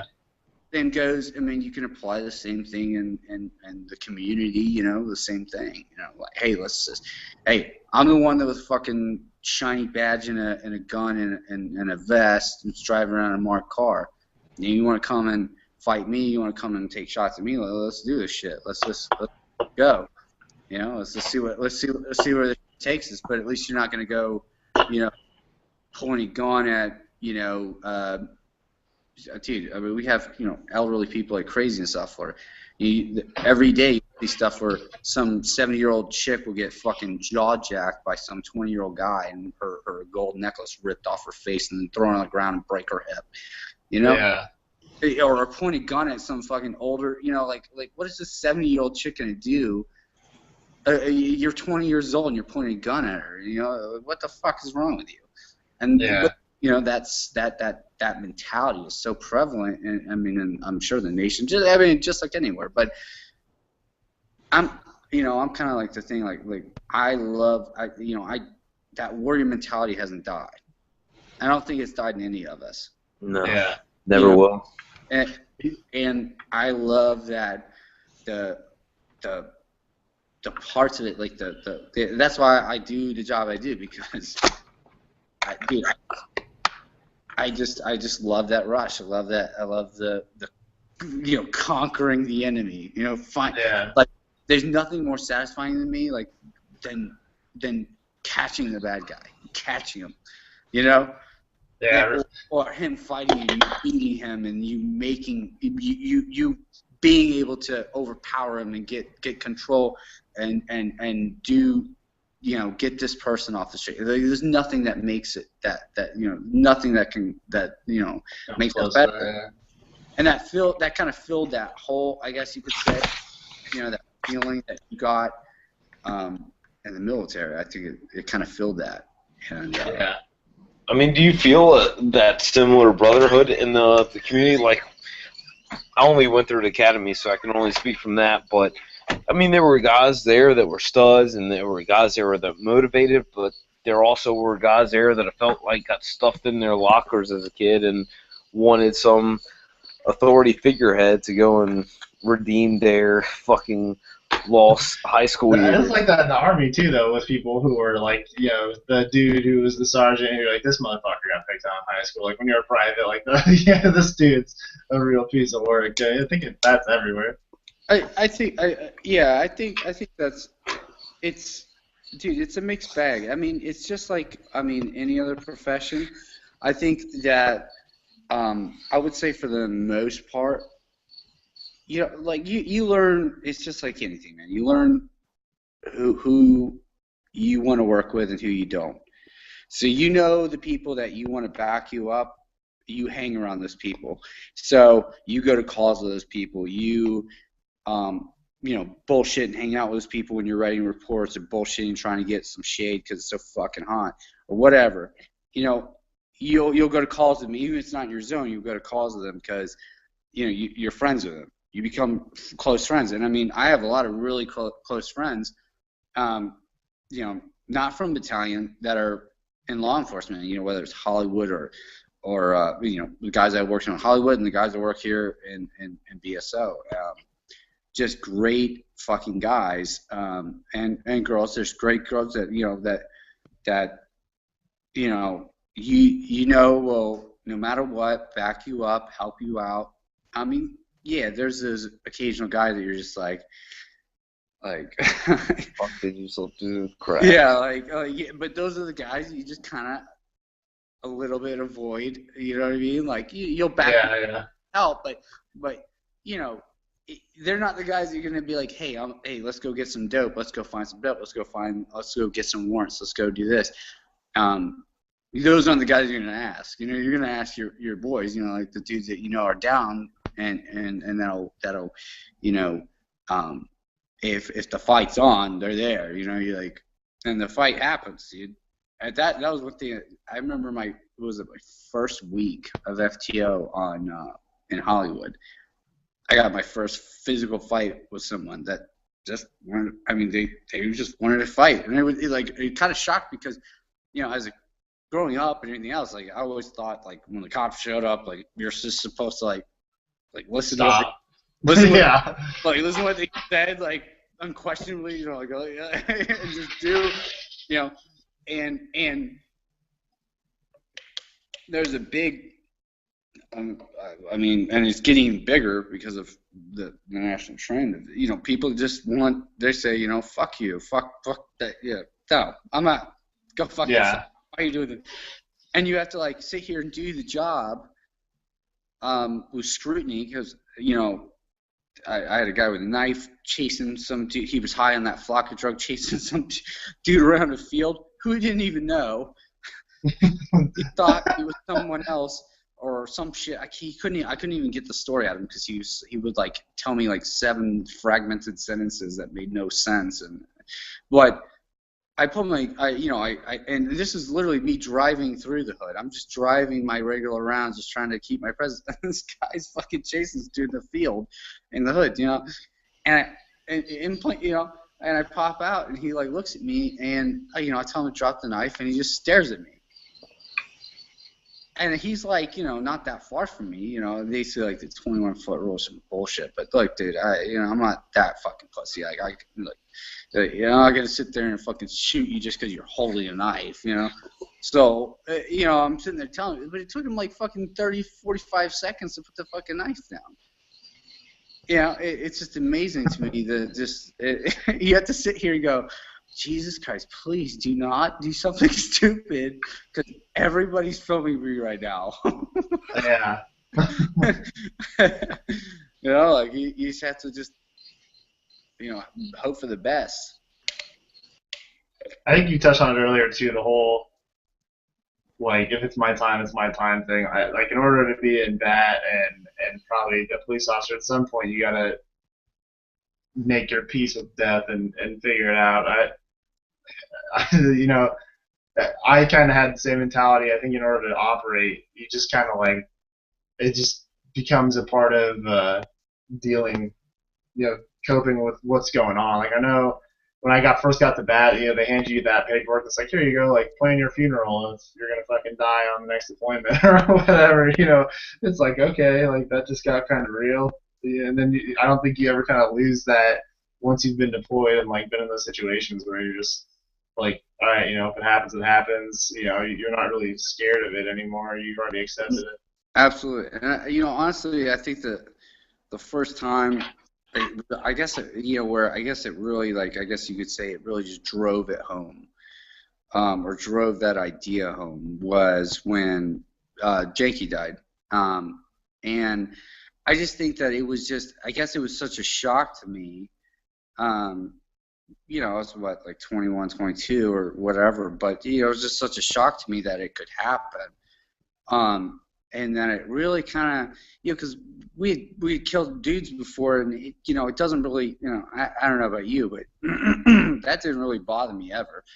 I don't know, it just didn't really bother me. But when that happened, and seeing people that I was friends with or close with, suffering, and it just something about it just struck it home that you're not immortal. Yeah, you feel like it though. You do, and then all of a sudden you get kind of like brought to that level where you're like, oh shit, you're not immortal, and it kind of, I think for me, it kind of, it was like a weird, I don't know, it took me, I guess it took me a little bit to kind of figure out like what that meant, but I think that now, oh yeah, baby, there you go, take that shirt off. Let me see the Mavs again. Got half chub already. Let's do it. Skip Jagger. But I think that drove home, that idea, or not the idea, but just the realization that, you really can die at any moment, and even and it's carried over since then forever.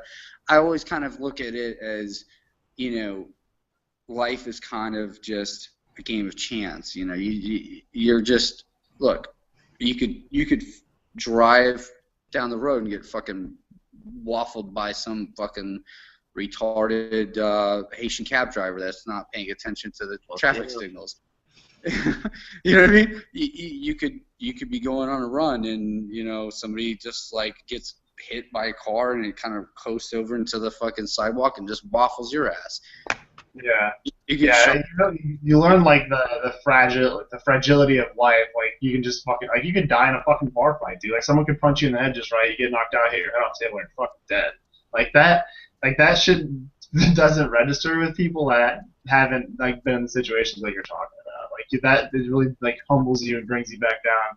Like about like, that your time could be fucking 2 seconds from now, you know. It could be any time, man. And but the thing I guess you could say that the one positive thing out of that I learned was that the acceptance of it. So it helps you, I guess, in life and in certain things is to accept that, you know, okay, this can happen to me. I'm not invulnerable, but it helps you not, I guess, in a sense, like at first it makes you kind of fearful of it almost because it's something that's just so like shocking to you, you know, that it makes you like, holy fuck, you know. But then after a time, at least for me, you know, I guess every person has a different personal journey, but for me, you know, I think over time it made me be less afraid of it. You know, Yeah. if it happens, it happens.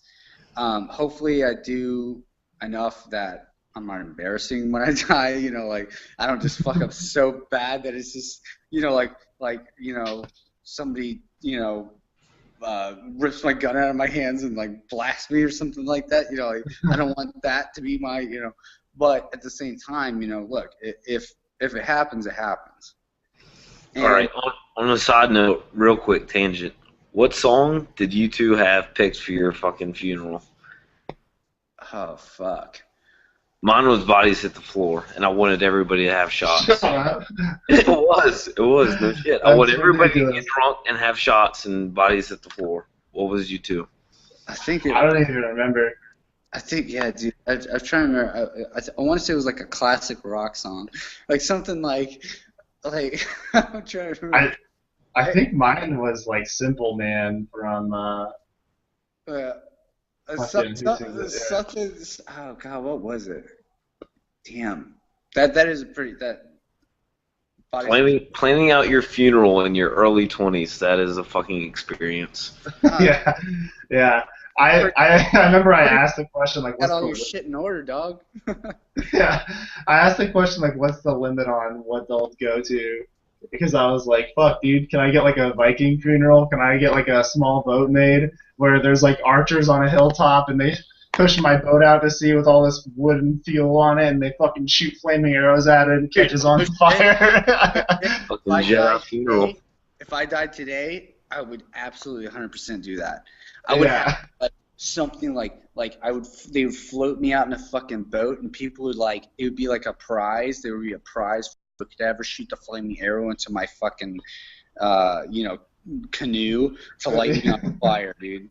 Yeah, it would be a fucking awesome event. You know, and then there would be like free fucking whiskey for you know, everyone, and everybody would get shit faced fucking drunk, and they'd parade my fucking burnt canoe throughout the city and prop me up in the fucking bar and everybody would drink. It'd be awesome. Fucking love it. Yeah, man. Yeah, that was definitely an eye opener when like you said, planning your funeral in your early 20s.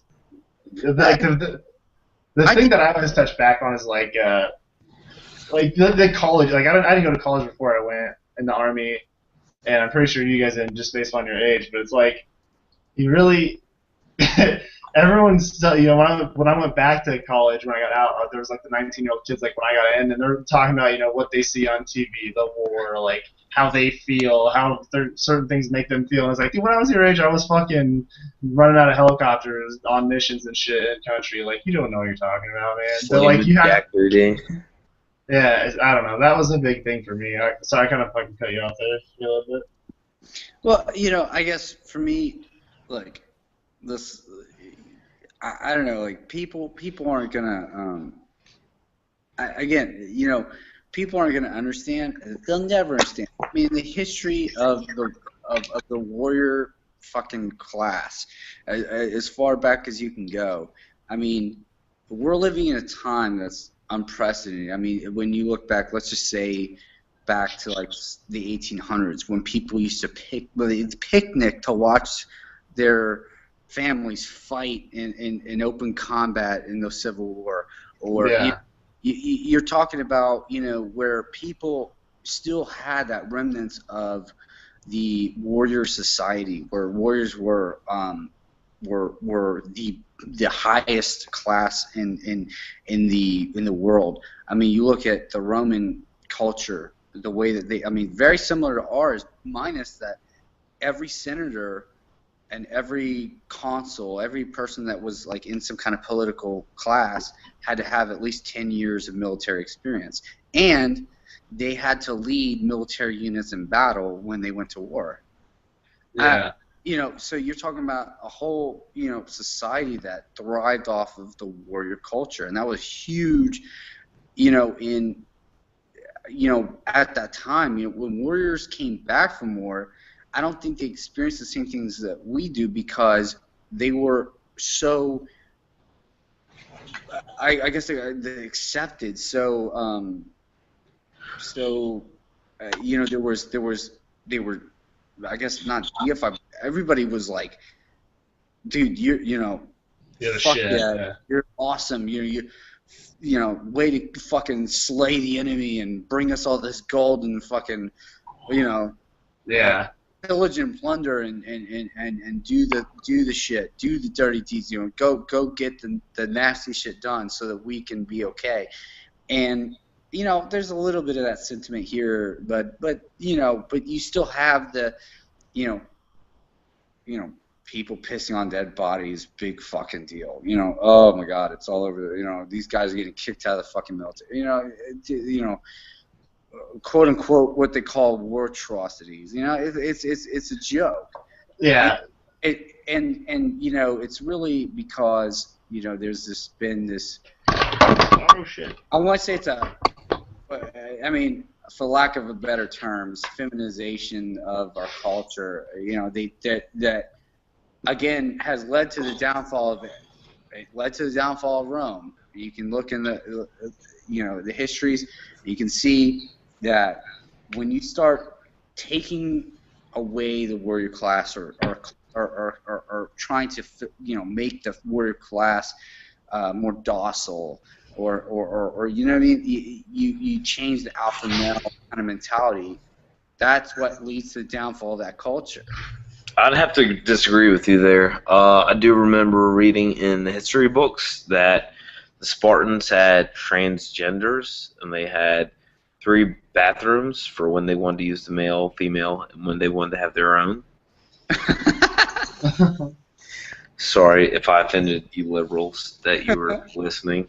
Can you give me a book title and page number reference for that? Yeah.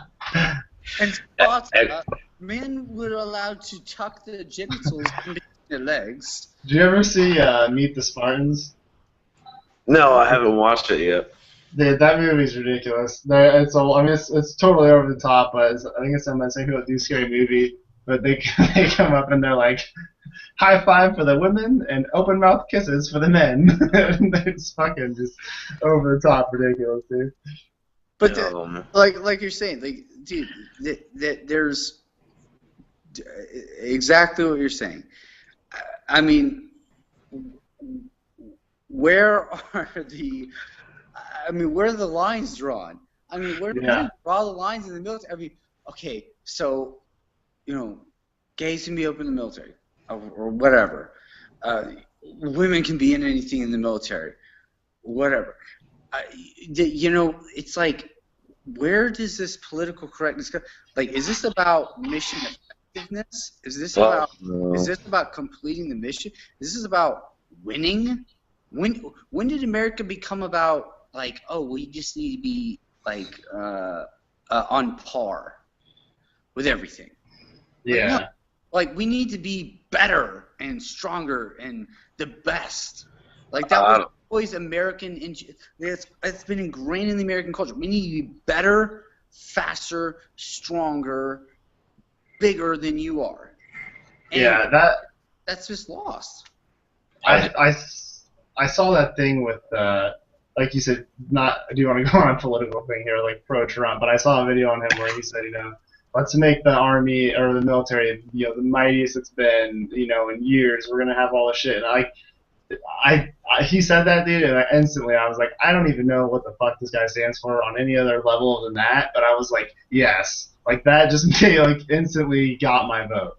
See, my issue with Trump is I've heard a lot of things from guys in the community talking about how he's this TV show figure, and I see it, but at the end of the day, I want a president, like I said before, isn't going to say, what's our military agenda in Iran? I don't know. Or we're going to blow them up? Is that what you guys want to hear?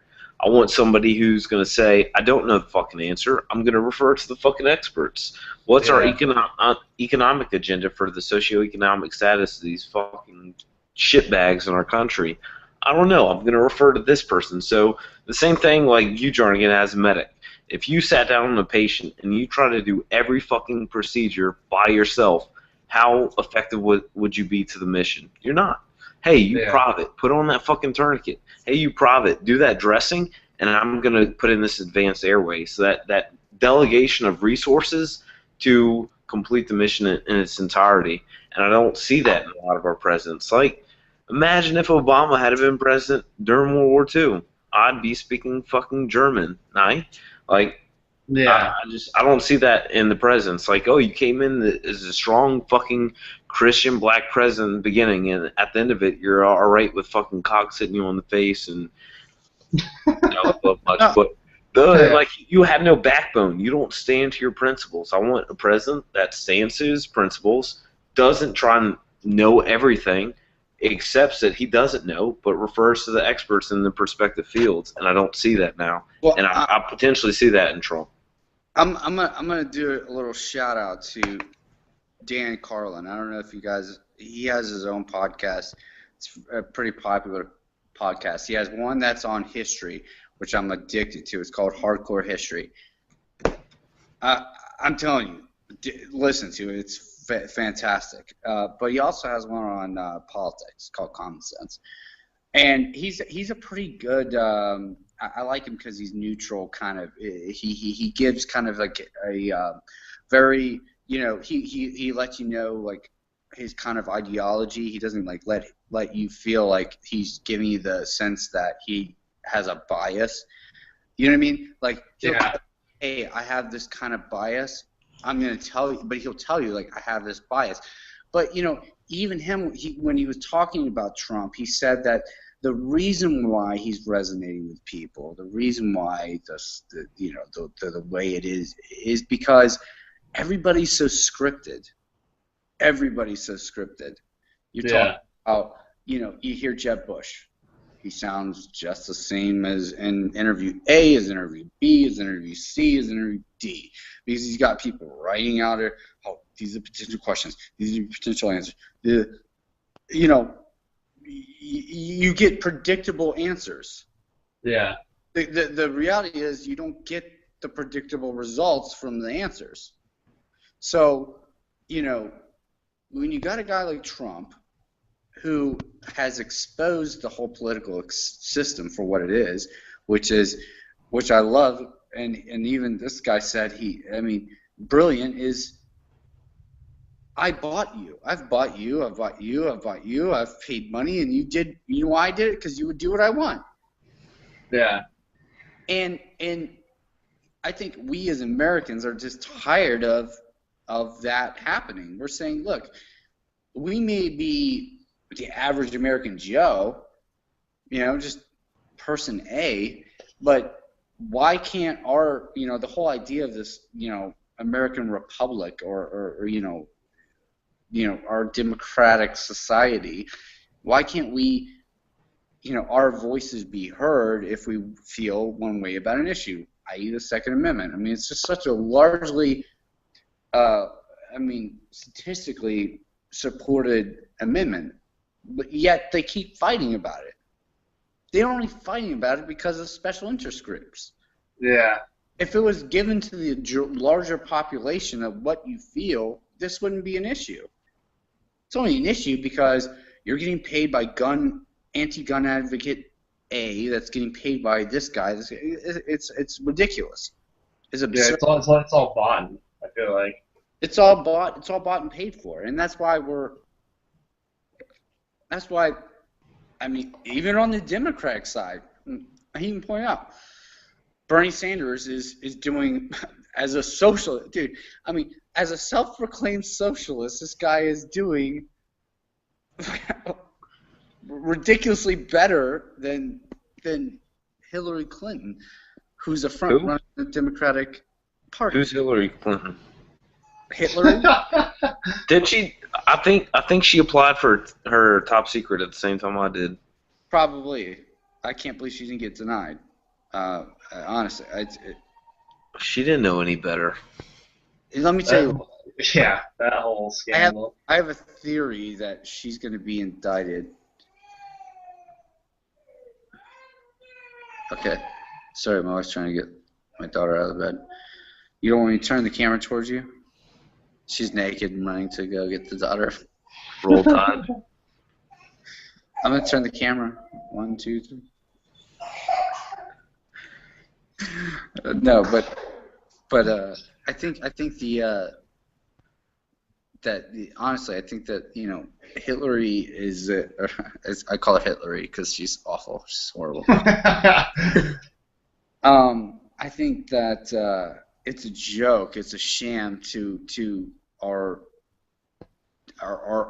system that she's even there. Yeah. She's even a viable candidate. It drives me nuts. People like, oh, she's such a strong woman. Like all this stuff. She's such a great leader. Like she's such a beacon for, you know, females around the world. But like, I really don't think so. I think she's just a fucking trash can. That woman's made billions of dollars. She's ridiculously wealthy, and you know why ridiculously wealthy? Because of their fucking sham, which. Dude, her fucking the whole email server. Dude, anybody, Petraeus, General Petraeus got fucking fist fucked and crucified for telling. Not even it was classified, but kind of like classified information to a chick that was writing a biography that he was fucking. All right, so I've only heard it talked about on Joe Rogan podcast, nowhere else. What are you guys' thoughts on the whole Ashley Madison thing? Because I'm sure that's going to affect the military community. Fucking colonels and generals out fucking on Ashley Madison doing whatever. What are your thoughts? As in, like, should there be repercussions, or should there be, or just in general, how I feel about it? Yeah, repercussions. I mean, you're like getting, you know, reamed day in and day out by this officer, and then here he is fucking on this makeshift escort service. Like, what do you guys think is going to happen in the military? I haven't heard much about it since it first happened. Well, let me put it this way. I think I mean, it's funny as fuck. I think it's hilarious, but I think that the rule of law in the military around adultery is like so archaic. No public displays of affection with your wife while you're in public in uniform. I mean, isn't there even a rule against holding your hand in public? I didn't do that shit. Bro, it's so archaic, bro. Look, if you cheat on your wife, what the fuck does that have to do with mission readiness or whatever the fuck else? Maybe you get a little whatever, but I mean, like what is it? Like, at what point are we gonna say like this isn't any of our business? Like, how many people have wives that cheat on them and everything? Okay. So my ex-wife, when I was 19, cheated on me when I was on my first deployment, and so what? Should she get punished under UCMJ? Yeah, is she gonna get thrown in jail or lose pay or some shit like that? You know, like it's a one-way road. My mission readiness wasn't at top. It's bullshit, dude. It's so archaic. It's ridiculous. Look, people cheat on their wives. There's people that cheat on their wives. I mean, it happens everywhere.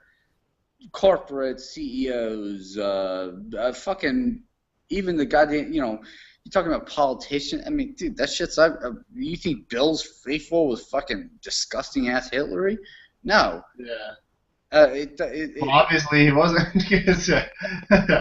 Obviously it wasn't. The DNA showed, but I'm just saying that it's an archaic rule.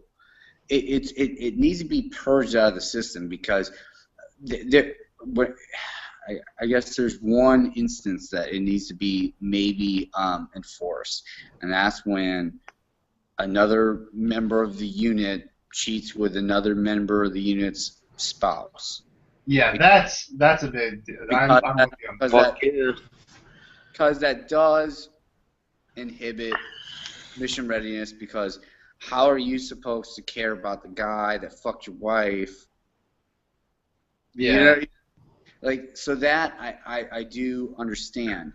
But the problem is there's this like kind of paintbrush rule in the military, and it's like, oh, adultery. If you do it, it's illegal. It's again, for us, it's bad. You're fucked. And I think it's bullshit. I mean, dude, I almost got pegged to the fucking nails because my ex-wife tried to do that shit with me when we were going through we got divorced. I paid for my divorce. I paid for my half of the divorce. It was through her attorney because we just did one attorney at the time. I was 19, paid for it, and yeah, it was just it was a fuck up mistake. You know, we had a kid together. I did the typical stupid private thing, and I was like, oh, let's get married. You know, like that sounds great. And that lasted all of like 7 months, and then Jesus. But we separated. She got her attorney. I paid the attorney. I signed all the papers. I did everything else. I went on train cycle deployment.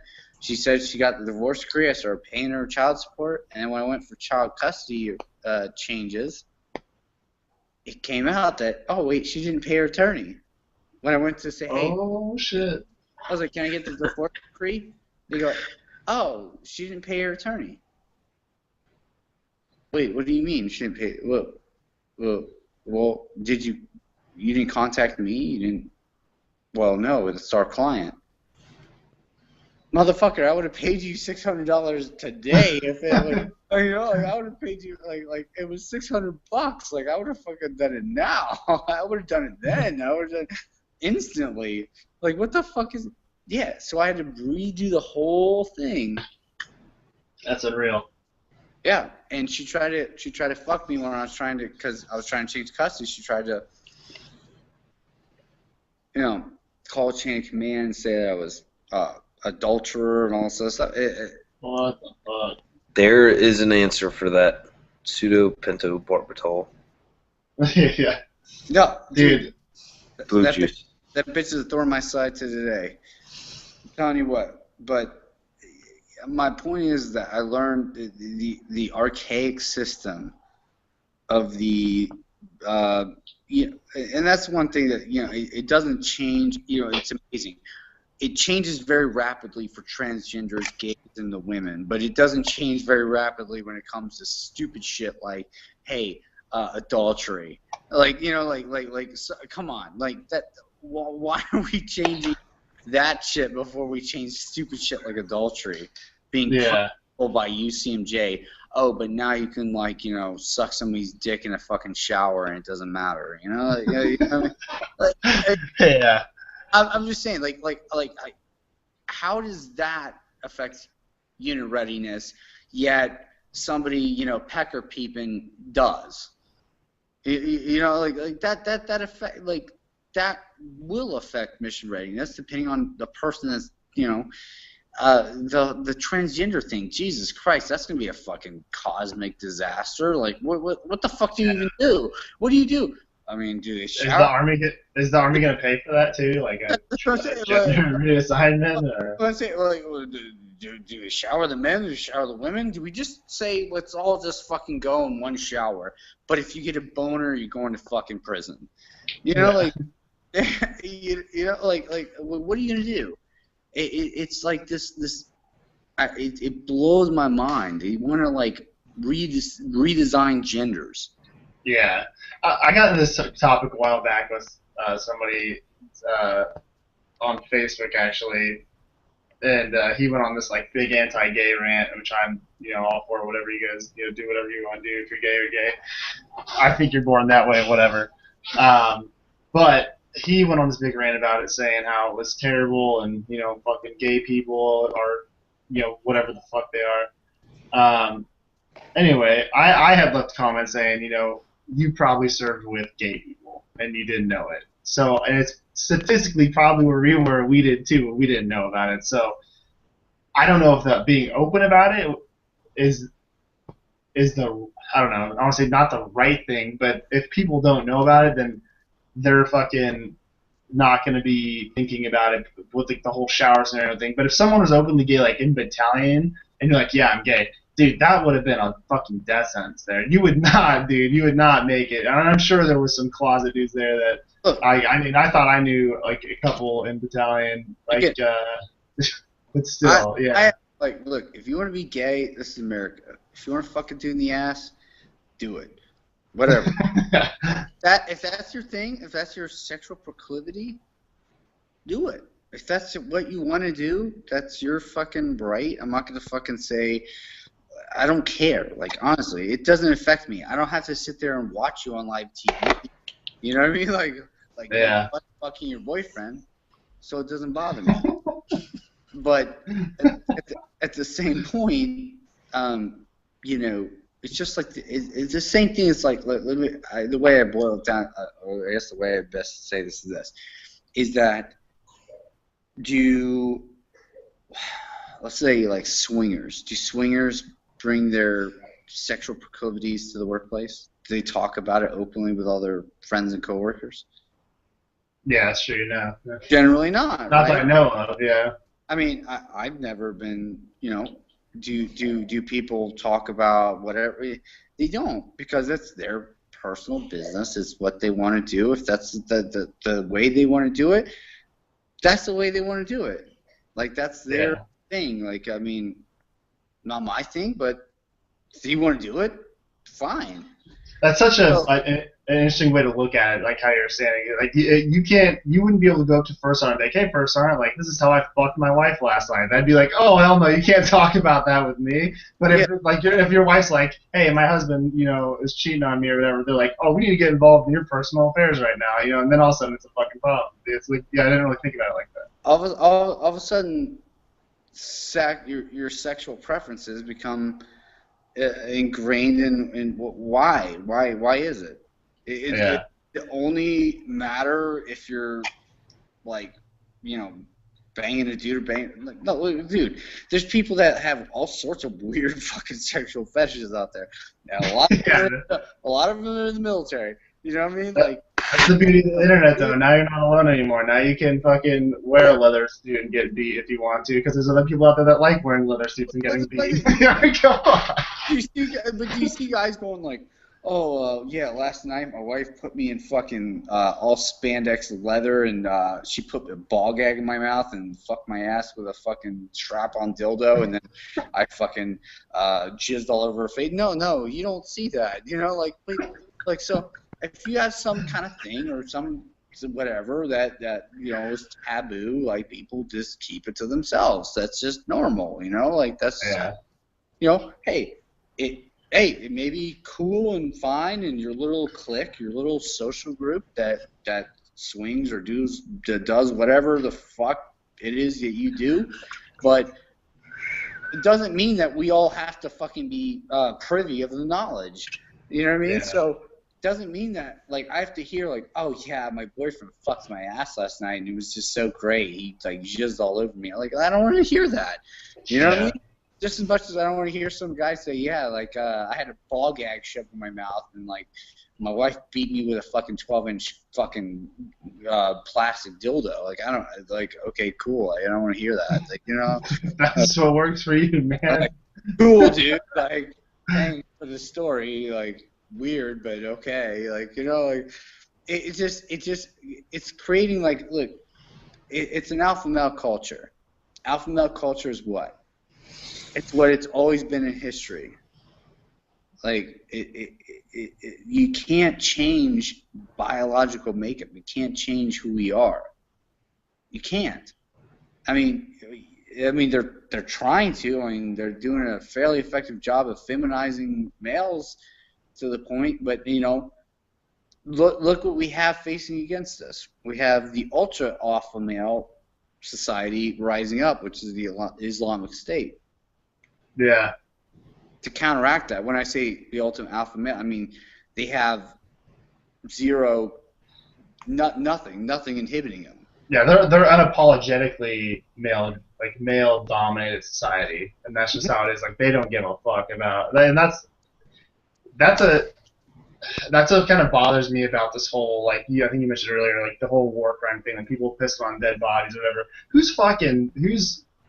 Who has a say in that? What does it matter? What are they doing to people over there? They're cutting their heads off, like setting people on fire while they're alive, like all kinds of fucked up shit. And somebody kills some dude who they're in a firefight with and pisses on their body because it's some dude who's trying to murder him, and that's unethical in America. But like people doing all this other shit is okay. You know, like what the?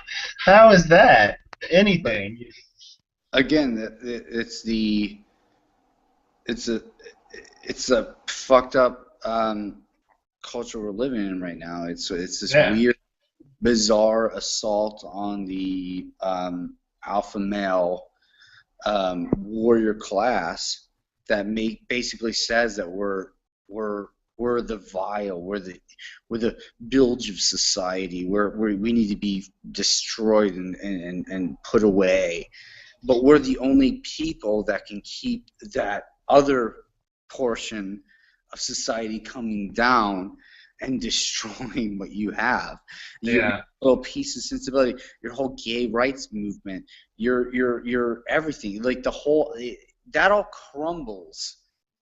I mean, look, dude, they're throwing gays off of fucking buildings. Yeah, I saw that video the other day, actually. But you're talking about a movement that unbelievably is growing. It's growing in that need. You know why? Because I don't want to say that because I want to cast the whole like warrior alpha male thing in a positive light, but I mean there's a negative light to it at the same extent. Yeah. You know, there's always been. So there's always a yin and a yang, you know. So you have the opposite end that's going at a rate that we can't keep up with.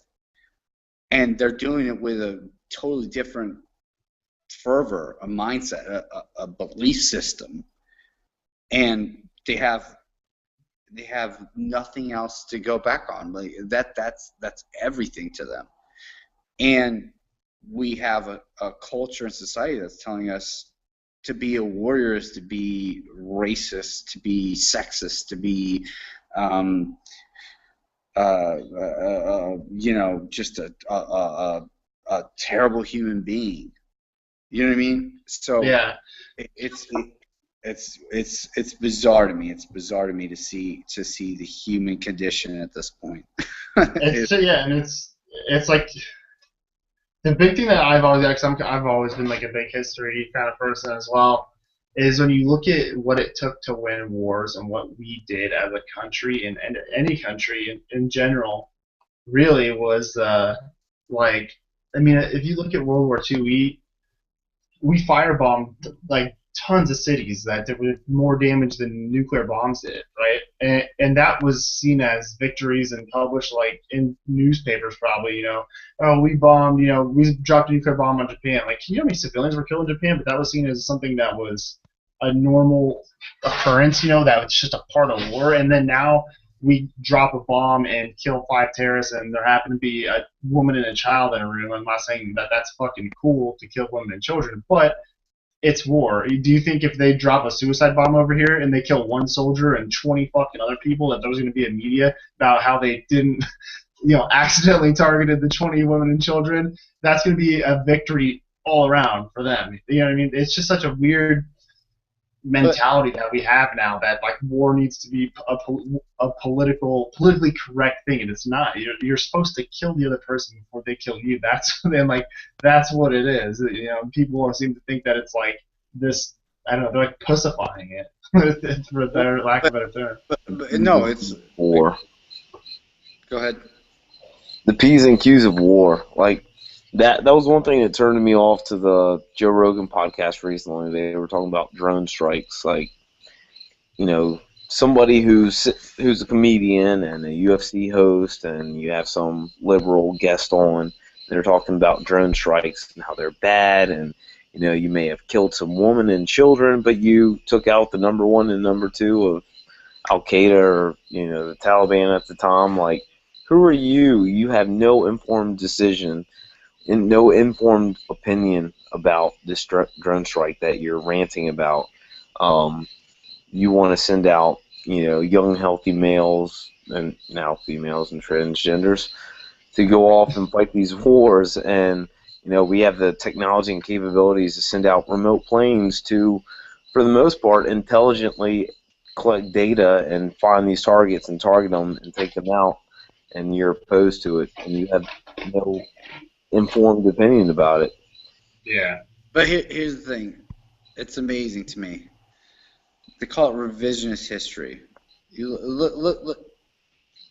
When Rome and the Punic Wars took Carthage, which was a major power at the time. I mean, trade, everything else. They took when they sacked the city, and this is Rome, which at the time was very learned. I mean, dude, they were thousands of years ahead of their time. It took until the 1600s for people to even be on par with the Roman Empire at the time. After they fell.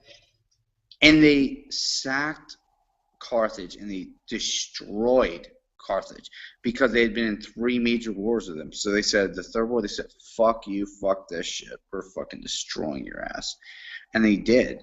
And they destroyed. I mean, there is no Carthage anymore. There's no nothing. They fucking destroyed that bitch.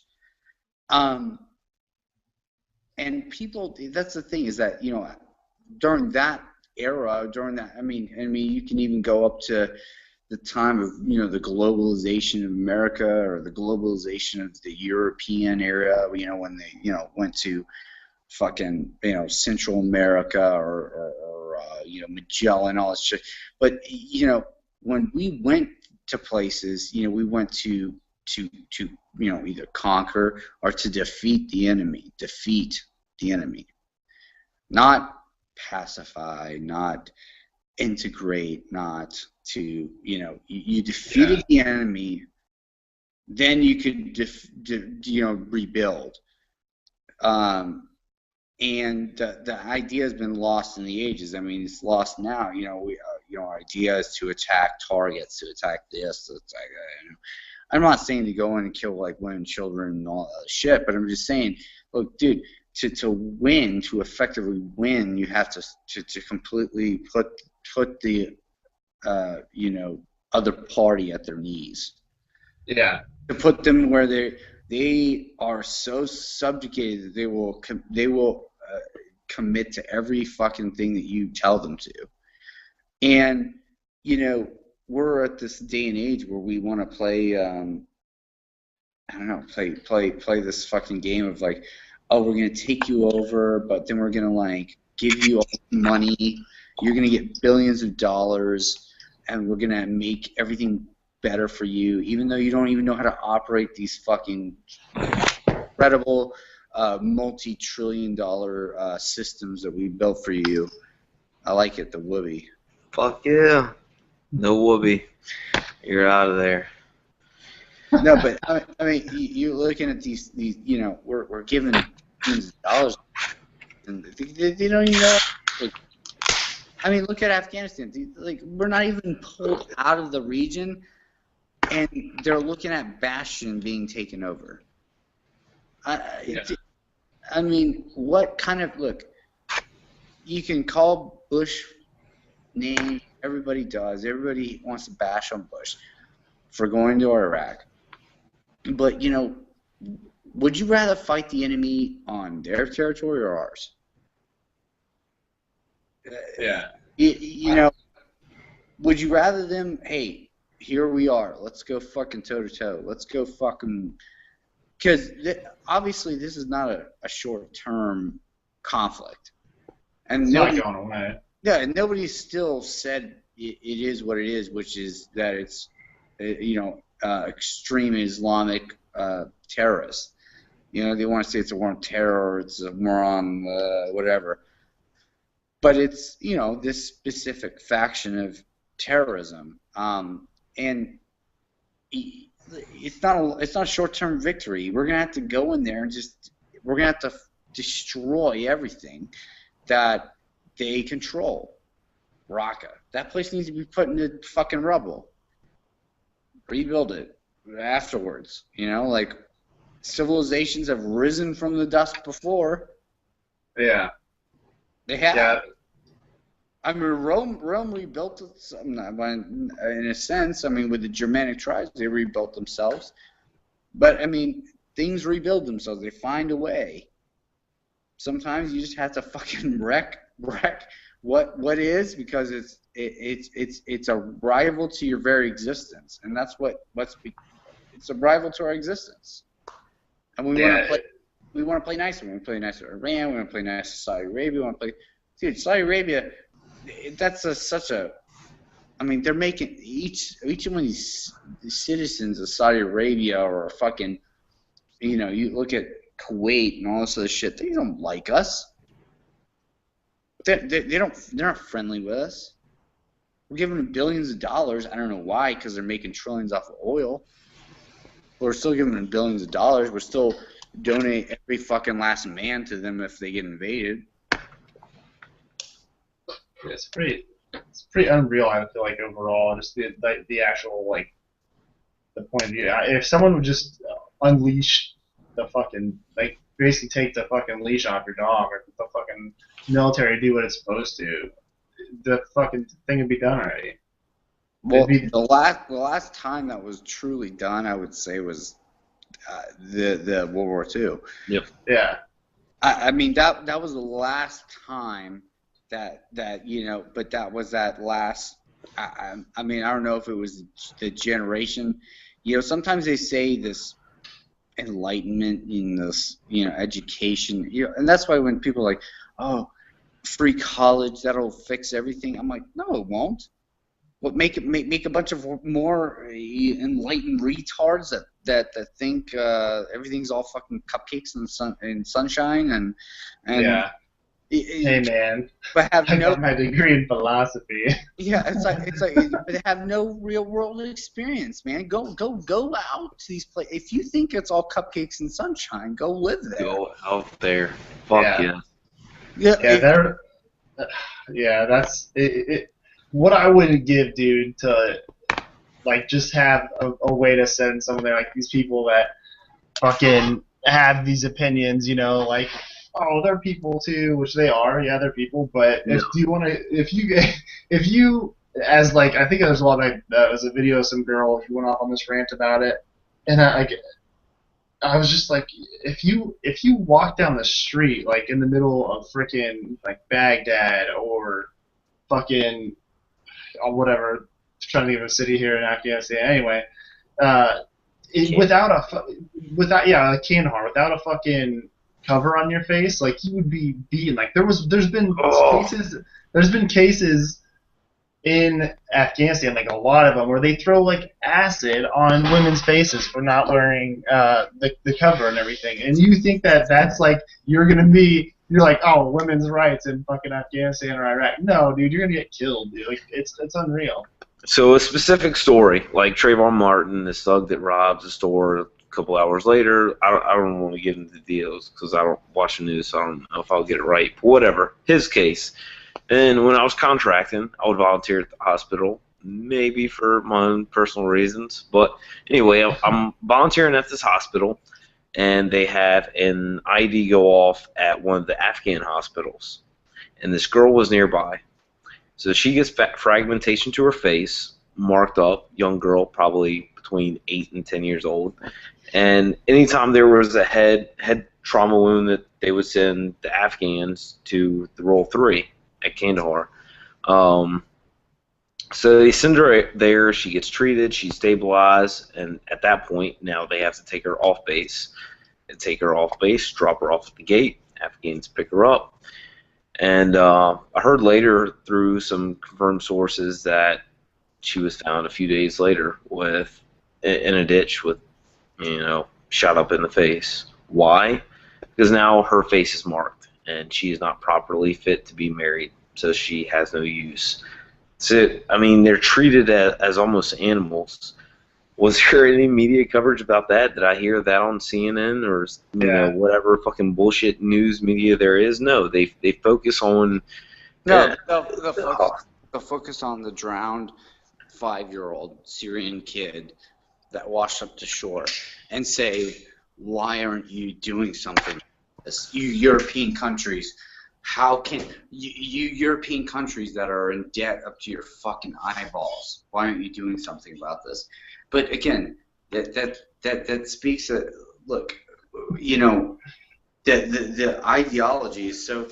I'm peeing on your podcast. That is the first. Fuck. You hear it? Yeah. I at least mute my camera when I do it off the balcony. I'm not gonna go down, but. I'll go up. No, but I drink a lot of water, Dad. I work OT, so I'm definitely hydrated. Free medics. My pee is definitely clear. Or it could be the whiskey. I don't know. That might be a good reason why. Ranger pit stop, drain the main vein. Yeah. No, but I don't know. That whole thing is just fucked up, dude. Like one of the first missions I ever went on in country, one of the rooms we went into was like one of the first rooms was a room full of fucking children. And it was a bunch of boys, and they had like books and fucking whatever. It looked like a kids room. You're like, all right, cool, whatever, kids room. The next door over, dude, was like lube, lotion, and condoms, and like they were just fucking these little kids, dude. Like that was like one of the hardest things for me to like walk away from. And like everyone's like, oh, it's just their culture, you'll see that shit. And it was like my first time seeing it. Like all the senior dudes were like, that's just how they are.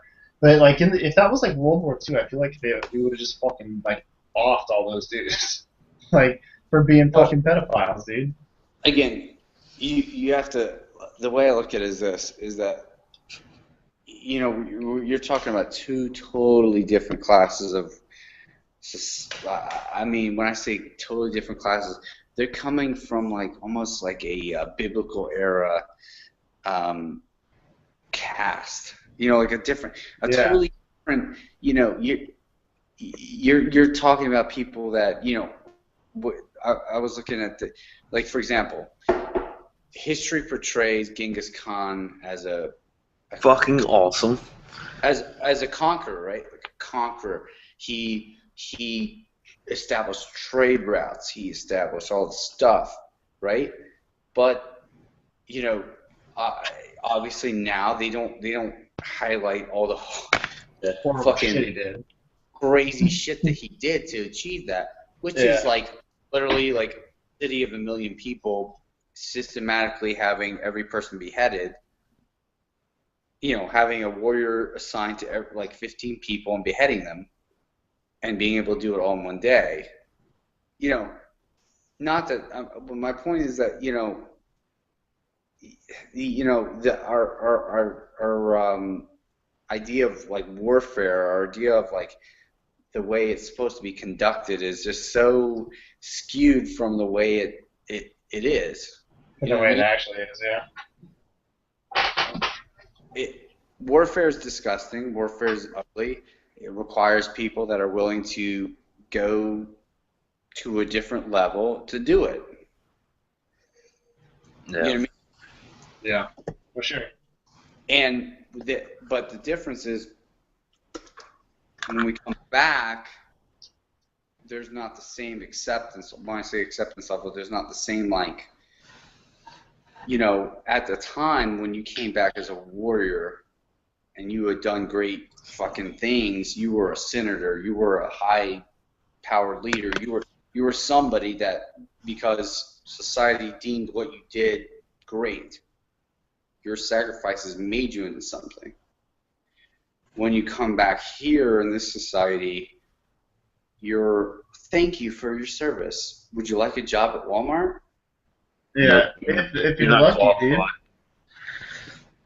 You're a warmonger. You're a war profiteer. You mean nothing. It's just to them. It's like, oh well, the war that had no effect on me. Would you like to? Thanks. You know, that's great. Cool. Thanks.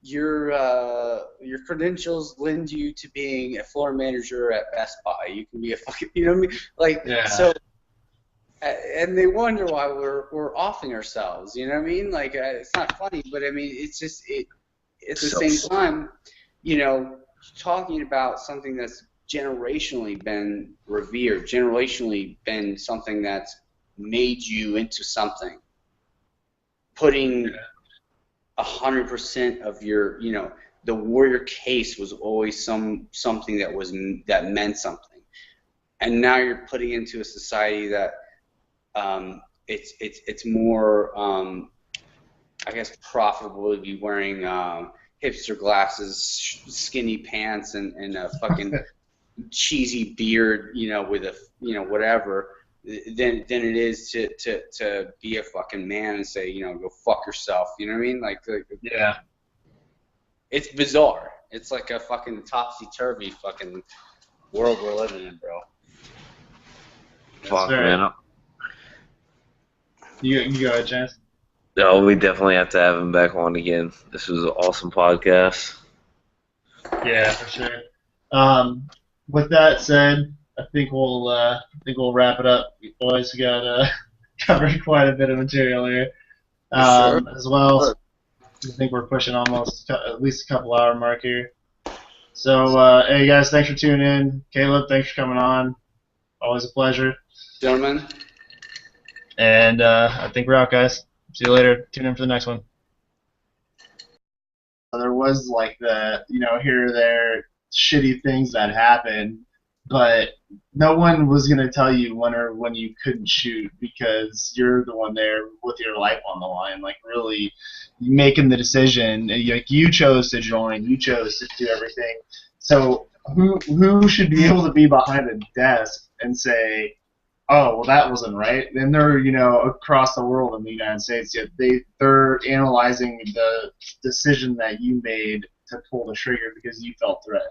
And then you could get thrown in jail for the rest of your life because of that's ridiculous, man. That always irked me. Like, I really feel like the war right now is just, it's like at this point where there's so many politics in it that it's like the same thing. It's just crippling it. It's insane. There's nothing that, you know, that can happen there that's not, doesn't have to be insanely documented if you know, pull the trigger and someone dies or whatever, you know. It's crazy. Well, I feel like that's the biggest thing is people that don't have an informed opinion, basically, are giving opinions. If you haven't done the training or had the experience that is relevant for that specific situation, then you shouldn't have, like, what I want is a president where, hey, what's going to be our war agenda in such and such country? I don't know. I'm going to refer to this expert that has 4 stars in his shoulder, and I'm going to get the answer from him. So I'll get back to you. And I just feel like nobody's doing that. That's, hey, I mean, people may hate me for saying this, but that's kind of why I'm like a pro-Trump guy. Because... Dude, I just said this the other day. All these career politicians, they're bought and paid for by everybody. I mean, there's nothing. Look, you elect somebody that's elected only because of the money that these special interest groups and lobbyists throw in their pockets. And I mean, it's been. I mean, the people that weren't completely ignorant, like us and other people, I'm sure, knew that it was a fucking phony bullshit thing. That, you know, you got these. Look, but it shows you how bad it is when Republicans who's most of their base that they run on is like anti-abortion, like super, abortion's evil, unethical, immoral, and they can't defund an organization that's getting billions of fucking government money that's like selling the dead baby bodies. Like they can't even defund that. I mean, I'm not like pro or whatever, but I'm just saying it just shows you how the money is coming to their pocket from somebody. Yeah. And I mean, in the case of the whether it was the ROEs in warfare, when in Afghanistan or Iraq, or even the ROEs here, is that now it's amazing. Okay, since the riots in Ferguson. And most specifically since Baltimore and everything else. I mean, the ROEs, when I say the ROEs for police work has gotten out of control. Like, dude, if I grab your arm, and I mean, basically, I have to do a use of force, meaning like I used force on you. And use of force traditionally was like when there was like bodily injury, I punched you in the face and it broke your nose. Some kind of, I tased you, I used my baton on you, whatever. That was a use of force report. Now, if I grab your arm and like twist your wrist up, it's a use of force. Yeah. And that goes on it goes to IA, everything. So I feel like that. Like the people's perception too is just as crazy. Also, though, I mean, they think that like if you fucking argue with the police officer, you're gonna get shot or tased. Like, there's all those videos out about people who have they get like aggressive towards a cop and get tased. Like some guy gets out of his car and charges the police car and gets tased. And it's like, what do you think is gonna happen, man? Like you just asked, like, that person took that situation and made it from a traffic stop to an aggressive action. It's crazy. Dude, but that's the thing, is that the media, the politics of the whole thing, it's basically given fuel to this fire of instead of people not great guys, but they didn't have the money to like make it a full-time team, or like you were dedicated. That was like your only thing you did, so they got full-time SWAT there. They got everything, helicopter. I mean, if a burglary of a car comes out, somebody breaks into a car, the fucking helicopter's in the fucking air in 5 minutes, and K9, everybody floods the area. It's crazy. Well, I feel like there's a lot of crazy shit that happens in Florida that you see on the news. I mean, maybe, or that you hear about like Facebook. Like someone ate someone's face off. Is it the zombie apocalypse in Florida? Like, all kinds of crazy shit, man. That's that new drug. The new, I don't know if the new Flocka drug. That sounds. I've heard a little bit about it, but I haven't really seen too much. Why don't you let me know about it? The city I work in now, okay, Pompano. I work on the west side, which is the only thing I can say is just one giant like hood. It's giant in terms of South Florida. Everything's kind of crammed together. You know what I mean? It's not land-wise massive, but it's a lot of people. It's a pretty large area for South Florida, and it's just one big hood, and it is ground zero for this specific drug. I don't know why, but there's people. I mean, one guy was sitting there talking about wanting to find a dick farm. What? And I'm just like, okay, and I just drive off because I'm like, what the fuck? And then the next second, like, we get a call again. He's running naked in traffic and jumping on cars in the middle of this major intersection. And then, you'll go interact with them, and in 1 second they'll be, like, sort of, I mean, I can't even describe it. It's like something out of The Exorcist, bro. They'll be like talking to something else, all of a sudden screaming. Like, I had one chick that was like calling on Jesus, and then I was a devil, and she was screaming, running around, trying to rip her nuts, bro. It's seriously like the most bizarre. Yeah. It's so bizarre. Sorry, go ahead. No, I say they like to fight. They really like to fight on that drug. I don't know why, but they love it. I saw something probably a couple weeks back, and it was this lady. I don't know if she had a mental problem, but I thought it mentioned something about Flocka or something like that. But the lady was like laying on the ground, and she's like, "Get over here! Like, bring that dick over here! Yeah, bring that dick over here!" And she's like yelling at this guy. He's like, "Damn, you're crazy, bitch!" She's like yelling at her, but dude, it was like out of control. So, I mean, if that's what it's like, that's pretty. I try to like film stuff that's just so bizarre because it's like I can make a documentary on how some of the fucking bizarro shit that happens, man. I'm like, what the fuck are you doing? Yeah. I mean, dude, it's I mean, it is weird, bro. It is a weird drug, and it's like, cause like, dude, crack. It makes me wish that crack was back on the streets. Like, I'm like, crack, make a comeback, please. Yeah. Like, dude, this shit has gotten so like, I can't even find crack anymore. I mean, I can, but it's like, everybody is doing it because they put it. It's like little crystals, and they'll put it on like a cigarette. They'll open up a cigarette, and they'll put it in put it in the tobacco, and they'll smoke it. So I mean, you'll see people smoking. You know. So it's almost like super hard to catch it. Yeah. It's cheap as fuck too. It's like $5 for a fucking like a high. It's super cheap. I mean, crack for a crack rock is at least $10. Yeah, that's crazy, dude. Yeah, they call it $5 insanity for a reason, bro.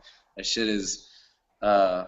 What's like? Do you know anything about like the chemical compound and all? Like what the hell's in it? Yeah, I did a narcotics course recently, and they were basically saying that it's, you know, khat, the shit that they chew, and like the Horn of Africa and shit. Yeah, that shit. Yeah. Okay, so it's a, what is it, cathinone or some shit. So basically, it's like a synthetic. Like the Chinese are making it, and they're sending it to the United States, obviously capitalizing on us yet again. But they're sending it to the. Those people got a drug problem over there. Dude, they're sending it to. It's a synthetic version or synthetic compound that is exact or almost exact of khat. It's just they change a couple molecules. Like they'll add a hydrogen or add something. You know, you have to be talking with people, interacting with people, you know, and you have to see, okay, yeah, maybe they're in the hood, maybe they're not as educated, but it doesn't necessarily mean they're bad people. They're, you know, there's really nice people that are there that are kind of, you know, I guess you could say held hostage by these, you know, the shitbags in there. I'm not saying that they're, you know, they're usually, you know, they're all at the lower socioeconomic level, but they're still good people. And genetics isn't an excuse. What? Genetics is not an excuse. No, I'm just saying that, you know, if you interact with them and you're, you know, if you just kind of like show that you're not like, because I know it sounds crazy, but a lot of guys are just scared. I don't know. I guess, you know, everybody, especially now, everybody's scared of everything, you know. The media has just, I mean, it's they've created a science of how to make people paranoid and terrified of everything. You know what I mean? It almost feels like how, like kind of like when I was getting out of battalion, was one of the reasons I was getting out, was it just felt like everything was moving towards like where it shouldn't be headed, and then after I got out, everyone that I talked to who was still in is like, dude, be glad you're out. It's terrible now. Like, there's nothing going on here that used to be the way it was and all that shit. I mean, it almost seems like the media has just like crippled the police force to even be able to do anything. Dude, it has. It has. But you know what? It's to me, it's kind of one of those. You know, if you do things as a cop and you're doing them in good faith, and you're documenting everything you do, and if you know the laws enough, I mean, you can't honestly, dude. The fucking nowadays, I mean, there was a day and time where the fucking, you know, state statutes were this big. I mean, now they're like 7 volumes long. You know, and department policies are like the size of the Bible. But you know, if you're decently well versed on, you know, your department's policy, your laws, all that other stuff. You shouldn't be afraid to use force, use whatever, do whatever it is. But I feel like people are so scared that they're gonna screw up, and I don't know. Maybe I have enough confidence in myself to know that I know when I do something, I know how I'm doing it, how I'm gonna write it, how it's gonna play out. Sometimes things take a bizarro curve, and you have to just kind of go with it. But as long as you explain, like, hey, I went in, it was like this, then all of a sudden this happened, and it made me this. I mean, you just have to explain yourself. But I mean, didn't you? Both you guys, as to you, like, didn't you kind of feel like that in like around the last solid deployment we had? That it was that same way on deployments. Like, he had to have a weapon. Then if he ran in the building and he came out with a weapon, he had to show the weapon at you to the point where, like, privates were afraid to do their job. Like, I don't want to get in trouble. Dude, he had a weapon, but he wasn't pointing at me. But it's kind of it's the story. It's the same shit, and the reason why I'm saying it's the same shit is because it's all about liability. It's not liability because look, if you die, then hey man, it's a job. Sometimes shit happens. Just like when a cop dies, hey man, he signed up for it. He put on the badge and gun. He's the one. Which look, dude, I'm all about, like, look, if I get fucking capped, whatever. But the problem is, the reality is that it's the ROEs for better. The ROEs are just it hamstringed us in the war on terror to where you couldn't effectively do your job, or you were scared to do your job, which could lead to some people dying or hesitating or thinking about it. I always go. Sorry, you good? No, go finish. Say it.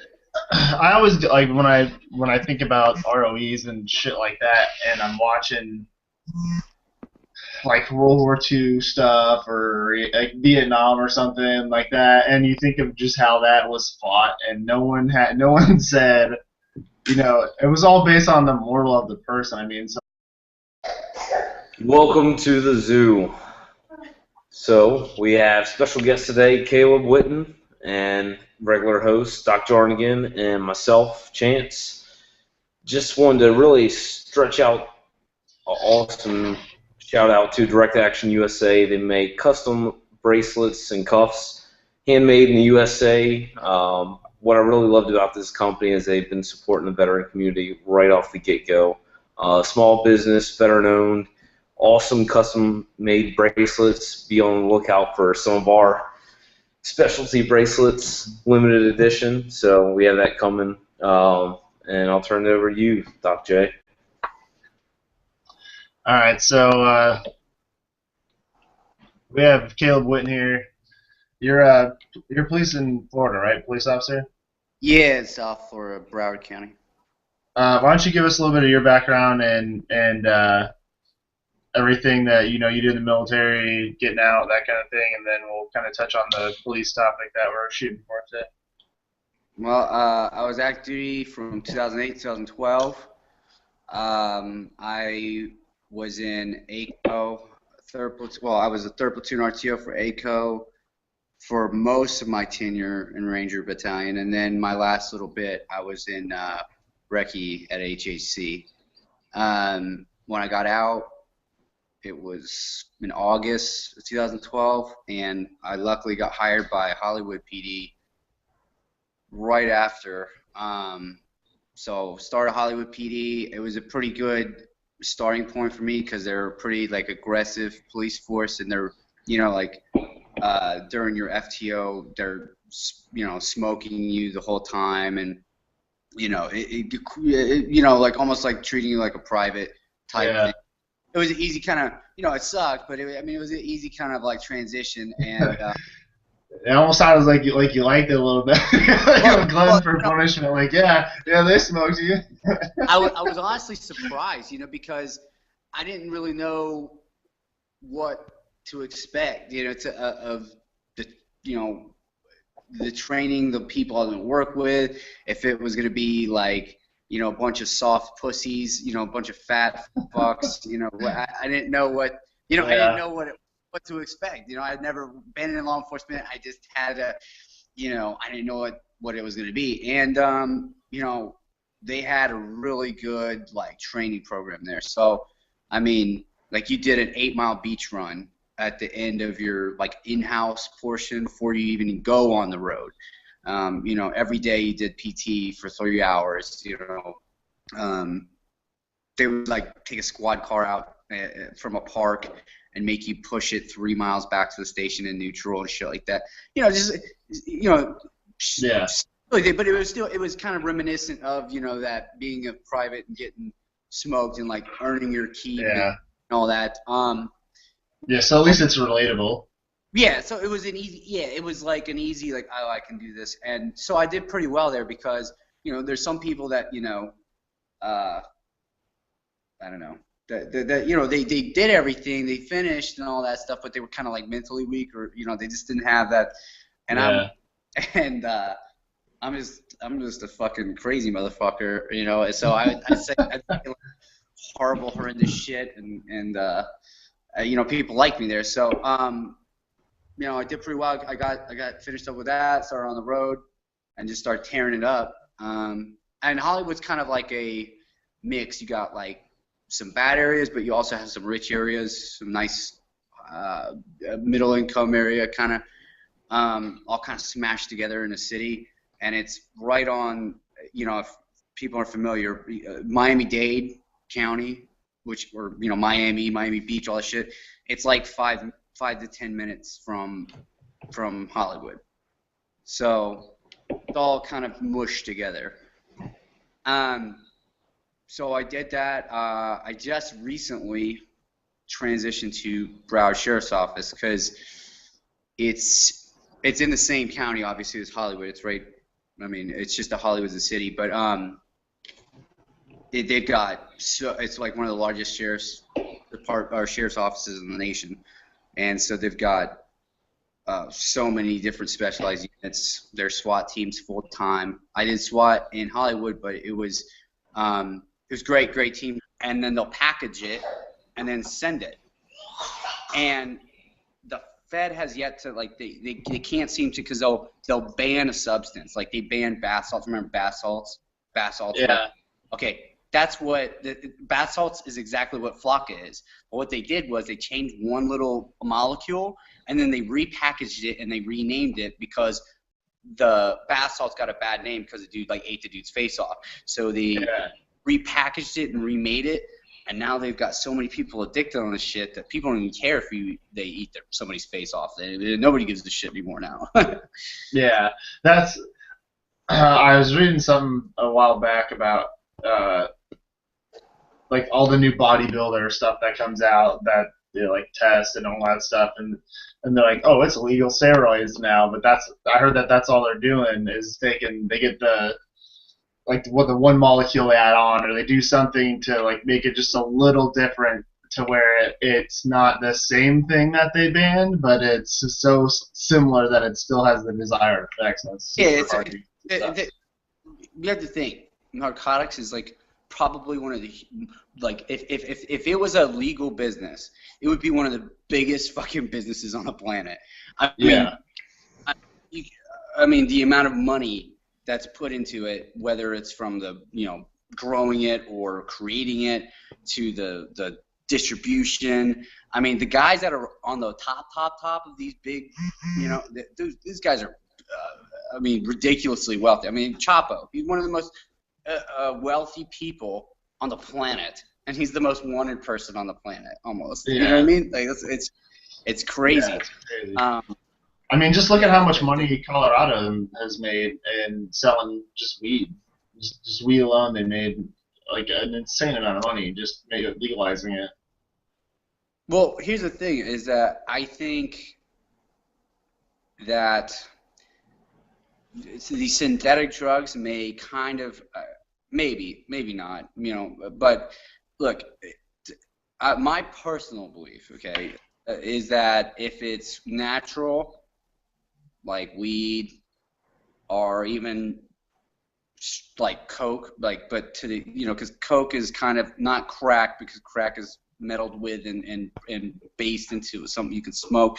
But you know, there's certain things that, you know, aren't necessarily that bad for you. I mean, they are, but you know, could you really say that much worse than, you know, drinking or smoking cigarettes? You know, I don't know. Yeah, there's plenty of shit that's more, You know, but more addictive and more and I can't. less healthy for you. Exactly. I couldn't tell you the last time I saw somebody that a stripper on coke that ate somebody's face off, or you know, you know what I mean, like, or Yeah. you know, I whenever I work like really hood club areas or something like that, I'm always like happy when they're all smoking bud, because I know they're not gonna generally make a problem.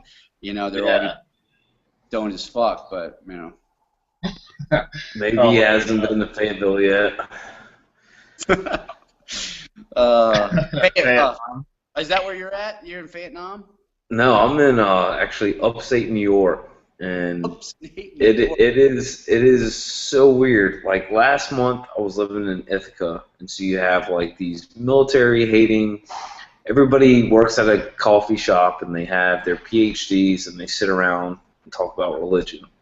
And then you go 40 minutes down the road, and you're in a completely different town.